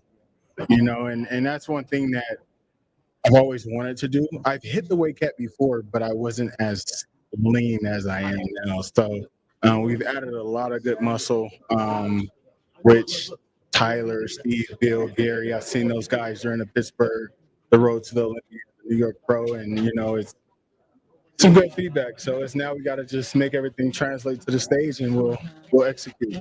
And you checked out a lot heading into the Olympia, didn't you? Is that your strategy this time?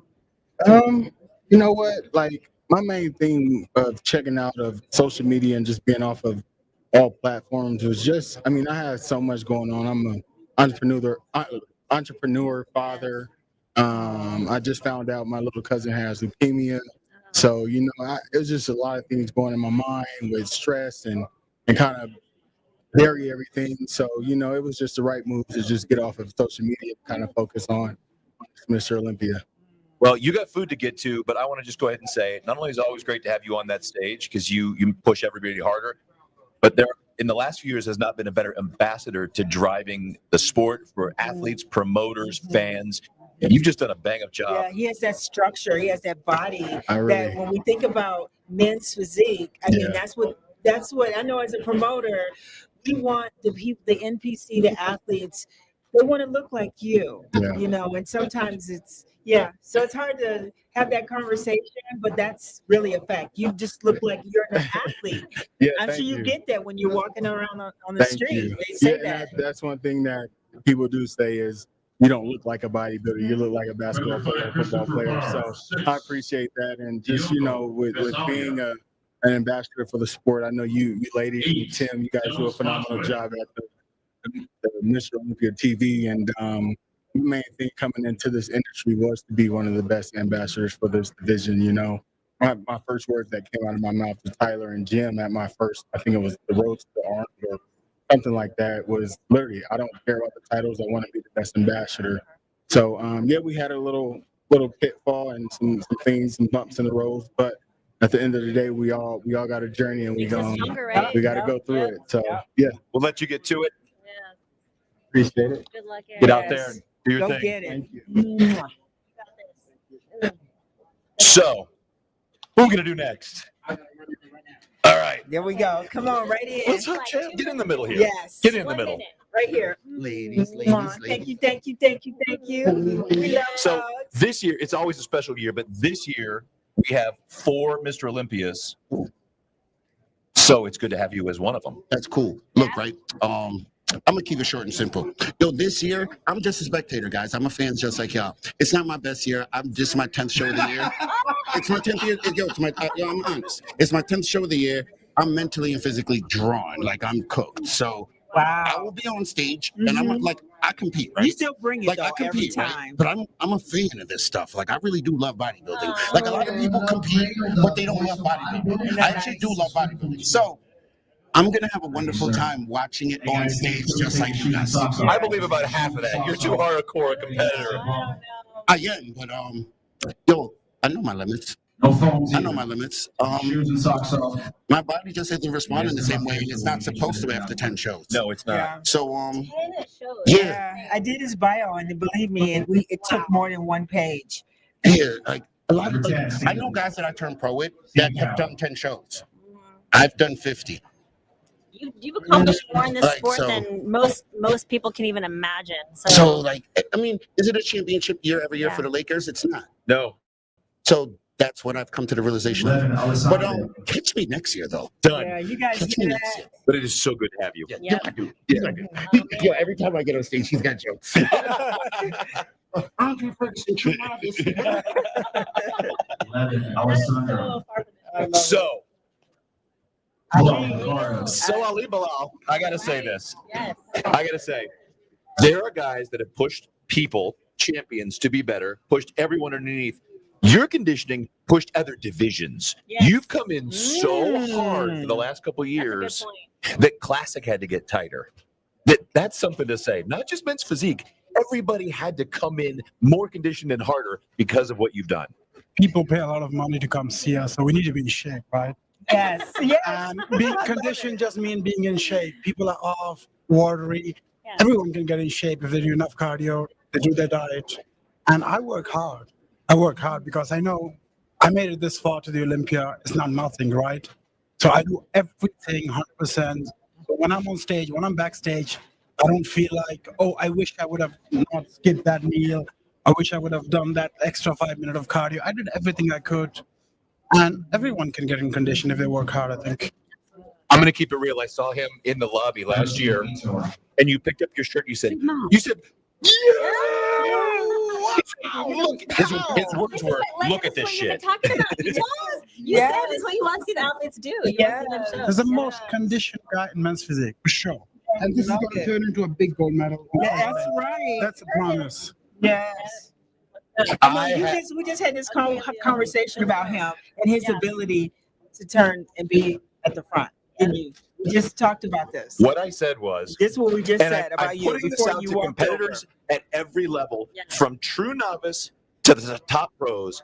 There are only two people in this division who can pose straight on. I can go straight, left, right. Let me prove that to you. That's right. This is what it's all about right here. Okay. So, Okay. Yes. side. And now watch how small that waist is from the front. Gone. Everybody else, work your angles, because only Ryan Terry and Ali Bilal can hit it straight on. The only two guys in We the just entire had this sport. conversation. Can't turn it. So he doesn't have all three sides. Only one side. It's English driving. So you represent the one trick pony. Man, I am so excited to see what you bring every year. But I really do. I appreciate what you've done to push the sport to be better. No, I never disrespected anyone. I only said about myself that I'm confident in my hard work. I believe in myself, and that's it. Not like I never want to it's a competitive sport. We get a check of thousands of dollars when we win. So you can't expect anyone to not push you and just come and get your money, right? Yeah. So there's going to be people who want to take that from you. There's going to be people who are going to push you hard. You need to work really, really hard and be able to be okay with that. Well said. He's also been a big advocate for the pay, and knowing that, and you'll appreciate this with your show. Yes. And when you'll know this, there are other divisions that make more and their fan bases, but there are the other divisions that feed the shows, like men's physique and classic physique, where a bodybuilding show will have 8 competitors and a men's physique will have 38 or 48 or 68. Yeah. Those entry fees and those athletes are providing an ability for bodybuilders to even compete, to go pro, and to make it to the Olympia. So it's vital what you do. It's vital that you're an advocate for better pay, better treatment for everybody. Everything you've done for the sport since you've been in has made the sport better. I just hope it's fair in the future for everybody. There still needs to be a huge difference between the men's physique and the open, because I can't do open, man. It's too much work, and you need to be too big, and you sacrifice. You can't do the men's physique. You can do 20 shows. With the open, you can't do that. You can't peak 20 times. You can't be this condition all year long. You can't have 20 different sponsors from every clothing brand. Is that So we make money different way. in a different way. Absolutely. For open, that's only like the main thing, and, You're and smart they athlete. deserve that, you know. He's smart. Well, You let's really go back are. to that. He is a smart athlete. What's that deal you signed this year? Oh, big one. Whoa. And you deserve it. Those abs and that you deserve it. No, because thank you so much. That was a big deal. No, because I went all the way to Indonesia to sign a deal and became a part owner of one of the biggest company over there. So the thing I want to say to all the athletes out there, the possibility, the opportunities are not going to come to you. You need to go out there and look for the opportunity. Sometimes maybe your opportunities in Asia or in Africa or in Europe. You need to go and look yourself. You can't just sit home and wait for the sponsor to come to you. You need to reach out to the sponsors, talk to different people that you've never even thought about. I just signed a deal with a telecom company, telecom. Yeah. Yes. At the same time, my country, I get more money than any a supplement brand. We need to look for it, right? Absolutely. I'm a fan of everything you do, my friend. We'll be cheering for you this weekend. Good to see you. Thank you. Wow. So, young That's athletes, amazing. pay close attention. Yes. There's more money than just in protein. Absolutely. All right. There he is. Okay, here he is. Here he is. Good to see you, my friend. Come on in. Good to see you. My magazine dreams co-star. That's right. That's what I just watched it on the plane. I'm still traumatized. I'm like a fangirl. Yeah. I'm sorry, I'm a fangirl. Like mixed physique, that's my favorite. I do the bios for the Olympia for every single athlete. Sure. So every time you do your bio, I know your history and everybody in the sport. And as a promoter, I always have mixed physique. So when he walked in, I was like, oh, I'm a fangirl. Oh, you're so sweet. I'm You're a legend. I have so much respect for you. So what are we bringing, Brandon? What are we bringing? Something you guys have never seen before. All right. In 15 years competing, 10 years at the Olympia, 10 years in a row, this will be the best Brandon Hendrickson. Wow. Saturday. Let's go. You guys are in for a show. Well, the other thing you guys have done this year, especially you, there's been some awesome drama and trash talk, and you brought life. You brought life this year. For sure. I heard the men's physique was getting boring last year. I took the year off, and I heard everyone was bored, and everybody's hype again for some reason. I guess Brandon Hendrickson's back. As soon as you walked in, it got good. Yeah, as soon as they saw me doing Pittsburgh and New York and Miami, winning those shows. There's something to say about that. Have been getting more exciting lately. Dude, I'm telling you, I did China Pro 2 weeks ago. I won Now we China. know why. Nobody's doing what I'm doing this year. I'm telling you, it's something special. Yeah, that's awesome. That's awesome. Well, it is a very special year to have 4 Mr. Olympias on that stage, duking it out, bringing it to this title. So I can't wait to see what you stack up and what you bring, because it's always magic. I've worked and prepared my hardest this year. I've lost the title, I've gotten the title back. I've been through every situation you can go through, and I've honestly learned more from my losses than my wins. And there you go. That's what I'm going to bring into this show. You're guys going to see something very, very special from Brandon Hendrickson. I love that. And I know that's the truth, because I say that every single time. People always call me 8 times Miss Olympia, but I've lost 3 of them. I placed second 3 times, and I would not trade the second places for anything in the world. Only we really know that and understand that. Exactly. Yes. Well, it is good to see you. You got to go eat, right? Time to eat. I didn't eat 1 meal yet, so I'm ready to eat. Well, make that weight. Thank you. You'll be cheering. And you made that weight. You made that weight. I made it. Let's I made go. it. I'm good. Let's go. Oh, yeah. He said I'm good. Bye. Thank you so much, Thank guys. you. Bye. I'm with you. I'm such a fan. I am such a fan. It's just something. I was like in one of the rooms one day. We were having our makeup done. It was, I don't know, 3 or 4 years, and he was in the room. And I was like, they get their makeup done too. I love it. And I was just looking. I was sitting over there watching them get. Yeah. They've taken pictures from Sean Ray, who used to do mascara. Yeah. And so, eyebrows. Do people know that you're giving this up on poor Sean? He gives it up himself. All right. He posted a photo of it. That's how I knew. Okay. So he owns it. He owns it. Yeah. Anyway, Sean. I know. Yeah, I remember that when coming back from being from Michigan, and then winning Olympia and going to the West Coast, meeting Sean Ray and the guys from California. I was like, these California dudes. He's got his eyebrows. He arched his eyebrows, but it was beautiful. I love it. They have to take it seriously. It's a when the lights are on you, you want your features to show, and there's nothing wrong with a little contour here and there with these guys. Nothing wrong with a little contour. There's you know? nothing. Yeah. Nothing wrong with a little contour. Nothing wrong with a little contour. I will second that. We had Ryan Terry, I think, just left, unfortunately. He left? We might have missed Ryan Oh, Terry. whoa, punk! I was his biggest fan too. I changed it. Come on, Ryan. Nah. Ryan.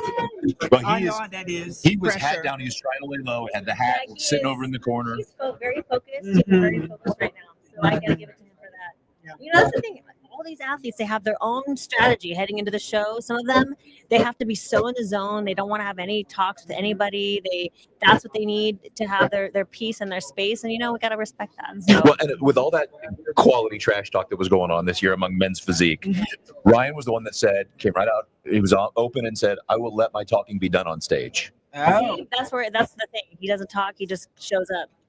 That's the thing. Well, it's going to be interesting with, like I said, four former Mr. Olympias. Ryan is looking to make a statement, make it his third. And here's another guy, though, that has learned from his losses as he chipped his way up the men's physique food chain. 11th, 5th, 7th, 4th. He got his way up there.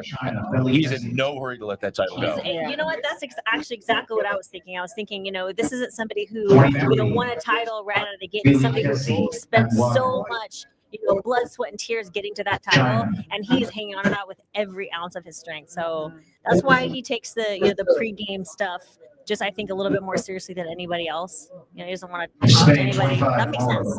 That makes sense. We have so many big names that are making their way.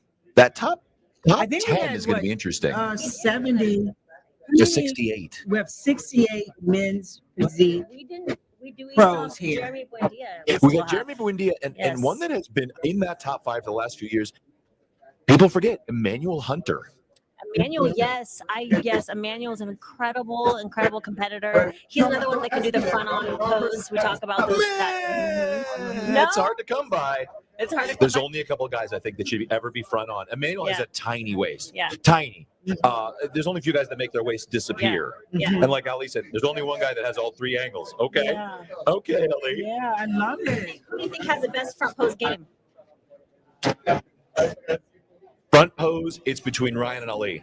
Okay. You start turning sideways, you start running into Aaron Banks and Brandon Hendrickson because the thickness. Now, what I'm really excited to see. So we said this when Jeremy came back, and last year was an off year. He had a lot going on. The sport evolved so much since he was champion. For him to come back, that's like going from the NFL in the 80s to the NFL in the 2020s, Wow. where people are 40 pounds heavier and 10 seconds faster. Absolutely. But he has adapted, and this year, his last show. We got a he- preview. Yes. So Oh, what we do you did. think? What do you think about the preview? I think the preview was impressive. I was very impressed. I mean, he wanted everyone to know that he was coming, and he definitely did. He put everyone on notice on that showing. So Yeah. And he basically said the gold medal. Yeah, that he's going to exchange that participation or yes. He's on that drive for 5 still. He missed the mark, but it's been a while. But he still has that drive for 5 mentality. I think he might call it, done after he gets his 5th. But that's what he's after. Hey. So, and he means business. Yeah. Amazing. There are some massive Brazilians that are looming. Vitor I know. Chavez. Hello. Very quickly, we won't keep you. I know everyone has to eat. Nice to see you. Obrigado. Tá bene. Larissa. Tá bem. Larissa, you want to take coming out? Yes. He doesn't need it. He doesn't need it. I know. Hi, everybody. So, you look improved. How do you feel? Yeah, I wait for show my best physique because my last show here at Pittsburgh Pro, I take 2nd place, and this I have a 6 month more or less 5 for improve my body and wait for Saturday is the big day and a controversial 2nd place. And controversial 2nd place, but this Saturday I will show my best physique every time. Any big changes between now and show day? No, not much because the men's physique, when you don't change more the example last show. Example now I more condition more a little hard Yeah. Brought in more density in my back. Example. That was just back as well. Yeah. Because your shoulders are all so capped. But the thing, the fit, the body is the same. It's literally the same. Just a little more detail and more pose, more balance and anything. And you're a nutritionist and a scientist, so you do all your stuff, right? Oh, this time I eat more. Yeah. But my weight now is the less in the time. Okay. Less. Brazil. My coach, Coach Cuts. Okay. Coach Cuts, Cuts with 20 at Olympia. At the Olympia, yeah. It's a god. But I very excited for show my best. Good. And just a little Portuguese for my people. Yes. Portuguese. Fala pro pessoal qual foi a maior diferença que teve da última preparação para essa agora. Sim, o tempo, né? Como eu falei, eu peguei segundo lugar no Pittsburgh Pro e o feedback que a gente teve, eu consegui melhorar, consegui trazer o que eu preciso mostrar para melhorar colocações. Ano passado eu fui sétimo colocado no Mr. Olympia e esse ano a gente tá querendo estar lá no top 3, top 1, quem sabe, ser o primeiro brasileiro a ganhar aquela medalhona dourada. E meu coach é o Coach Curtis, né? Ele tá comigo fazendo 2 anos já. E a diferença nessa preparação foi que, sendo bem sério, eu comi mais, sabe? Como eu tive mais tempo de preparação, eu comi um pouco mais e foi uma preparação mais leve. Na toa que agora eu tive o peso mais leve que eu já pude pesar em uma pesagem oficial de competição. E isso com mais detalhe no músculo, mais maturidade. So am I looking for bom certo? Good luck. Boa sorte. Bom sorte. I'm getting close. Boa sorte, arrasa. We have a more another train. Okay. Yeah. Yeah. Oh yes. Yeah. I got a lot bigger. One session. Não, ele está convidando ele para treinar com ele. We train together in Arizona. Arizona, yeah. Bremen Boston too. Yes. He knows so much detail. There's still a couple moves. Exactly. Yeah, that pulse. That connection. Yeah. Oh, my back is very improved this last year. Just now. Hard to believe. Yeah. look, wait for you. Well, good luck. Thank you. Always a pleasure. Vai Brasil? Vai Brasil. Go eat. Obrigado, Larissa. So, thank you, Larissa.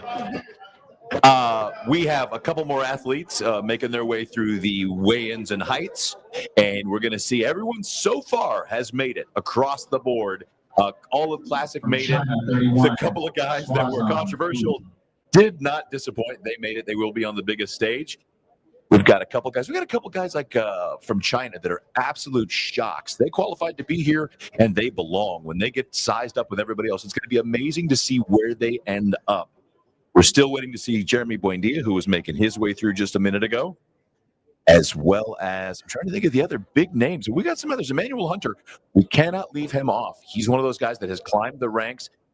Estevan Palmero, there's another one. I hope Larissa doesn't go too far away, although his English is remarkable. He was training out in St. Petersburg at Derek Lunsford's gym, Champs Elysium, along with Ramon Dino, Derek, and Good Vito. It's a little star factory over there. Matt Grego's training over there. You want to be over there and train among the best pros in the sport. That's a great place to go.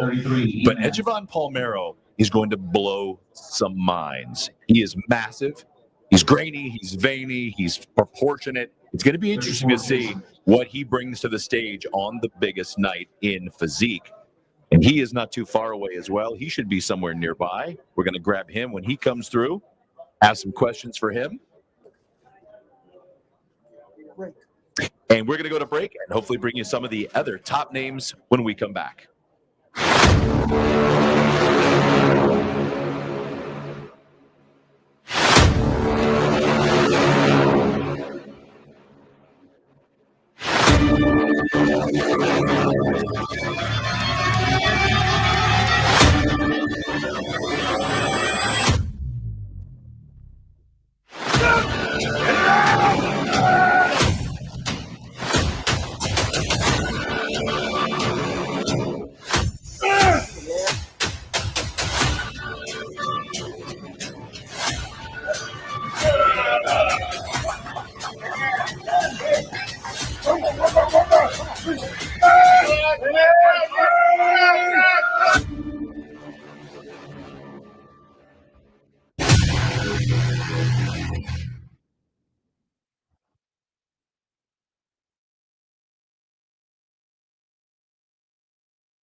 How's the engagement been? I've seen a lot of people commenting. Zero or regular? Engagement's been good? Positive? Everybody good? Yeah. Good. How many people we have on the stream at any time?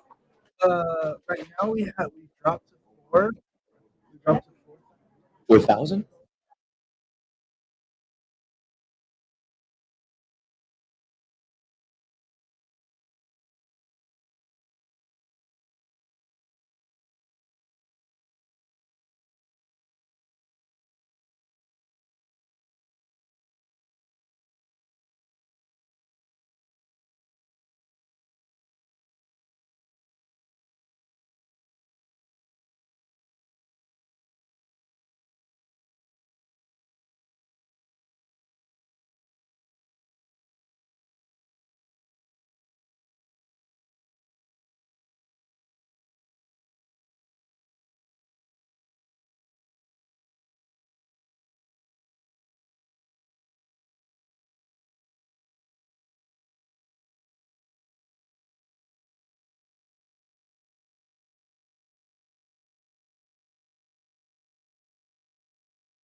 Please share the live stream on MrOlympia.com. Share it on your stories, share it on your Instagram, on your social platforms.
Wait a second.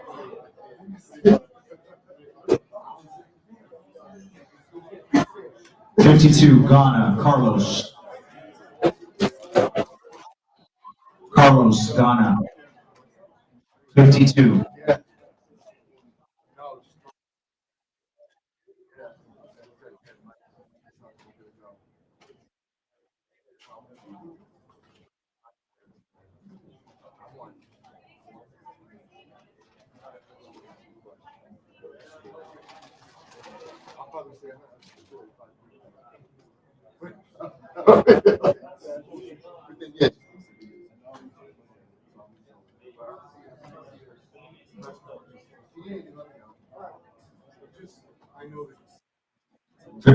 Brazil, Rafael.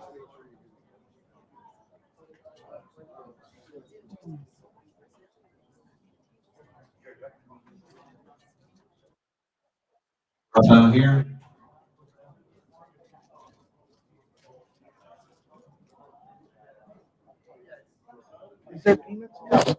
There's, I remember you have a sorry. We're gonna come up with another fig that has no nuts in it. I promise you it's the next 54, one. Turkey, Brock. I wanted to feed you. I felt bad that he's sitting here and have no food. I'm so sorry.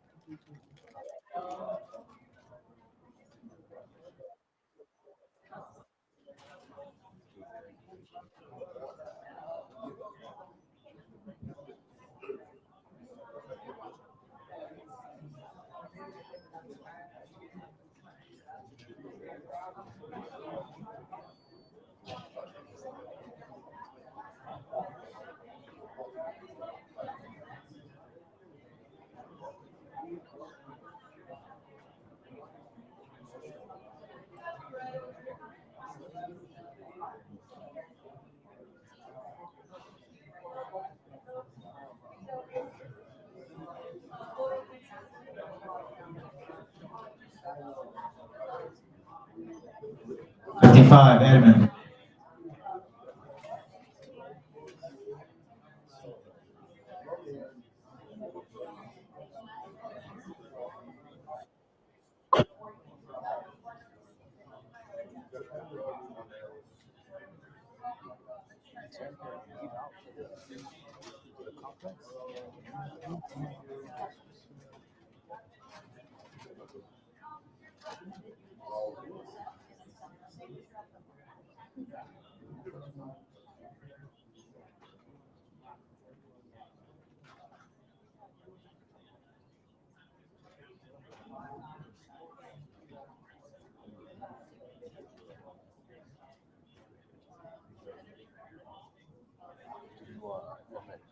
What's up?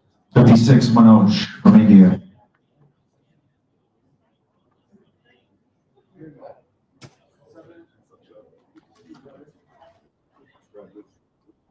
All right, gentlemen, hand it over to Jordan, who's going to be calling your names out. 57 through 72.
Number 57, Chao Ping from China.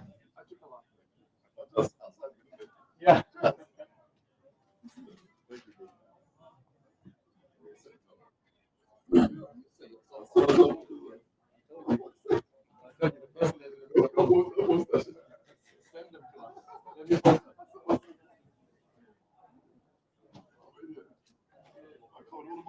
Number 58, City from Spain.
We're the same. You respond to me hours later, I respond to him hours later. Not because I choose to, it's just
Ok, guys, primeiro para os fãs do Brasil, nós estamos finalizando agora as pesagens e as medições na manhã de hoje. Nós voltamos depois do press conference, tá bom? Com as biquínis e as demais categorias que faltam.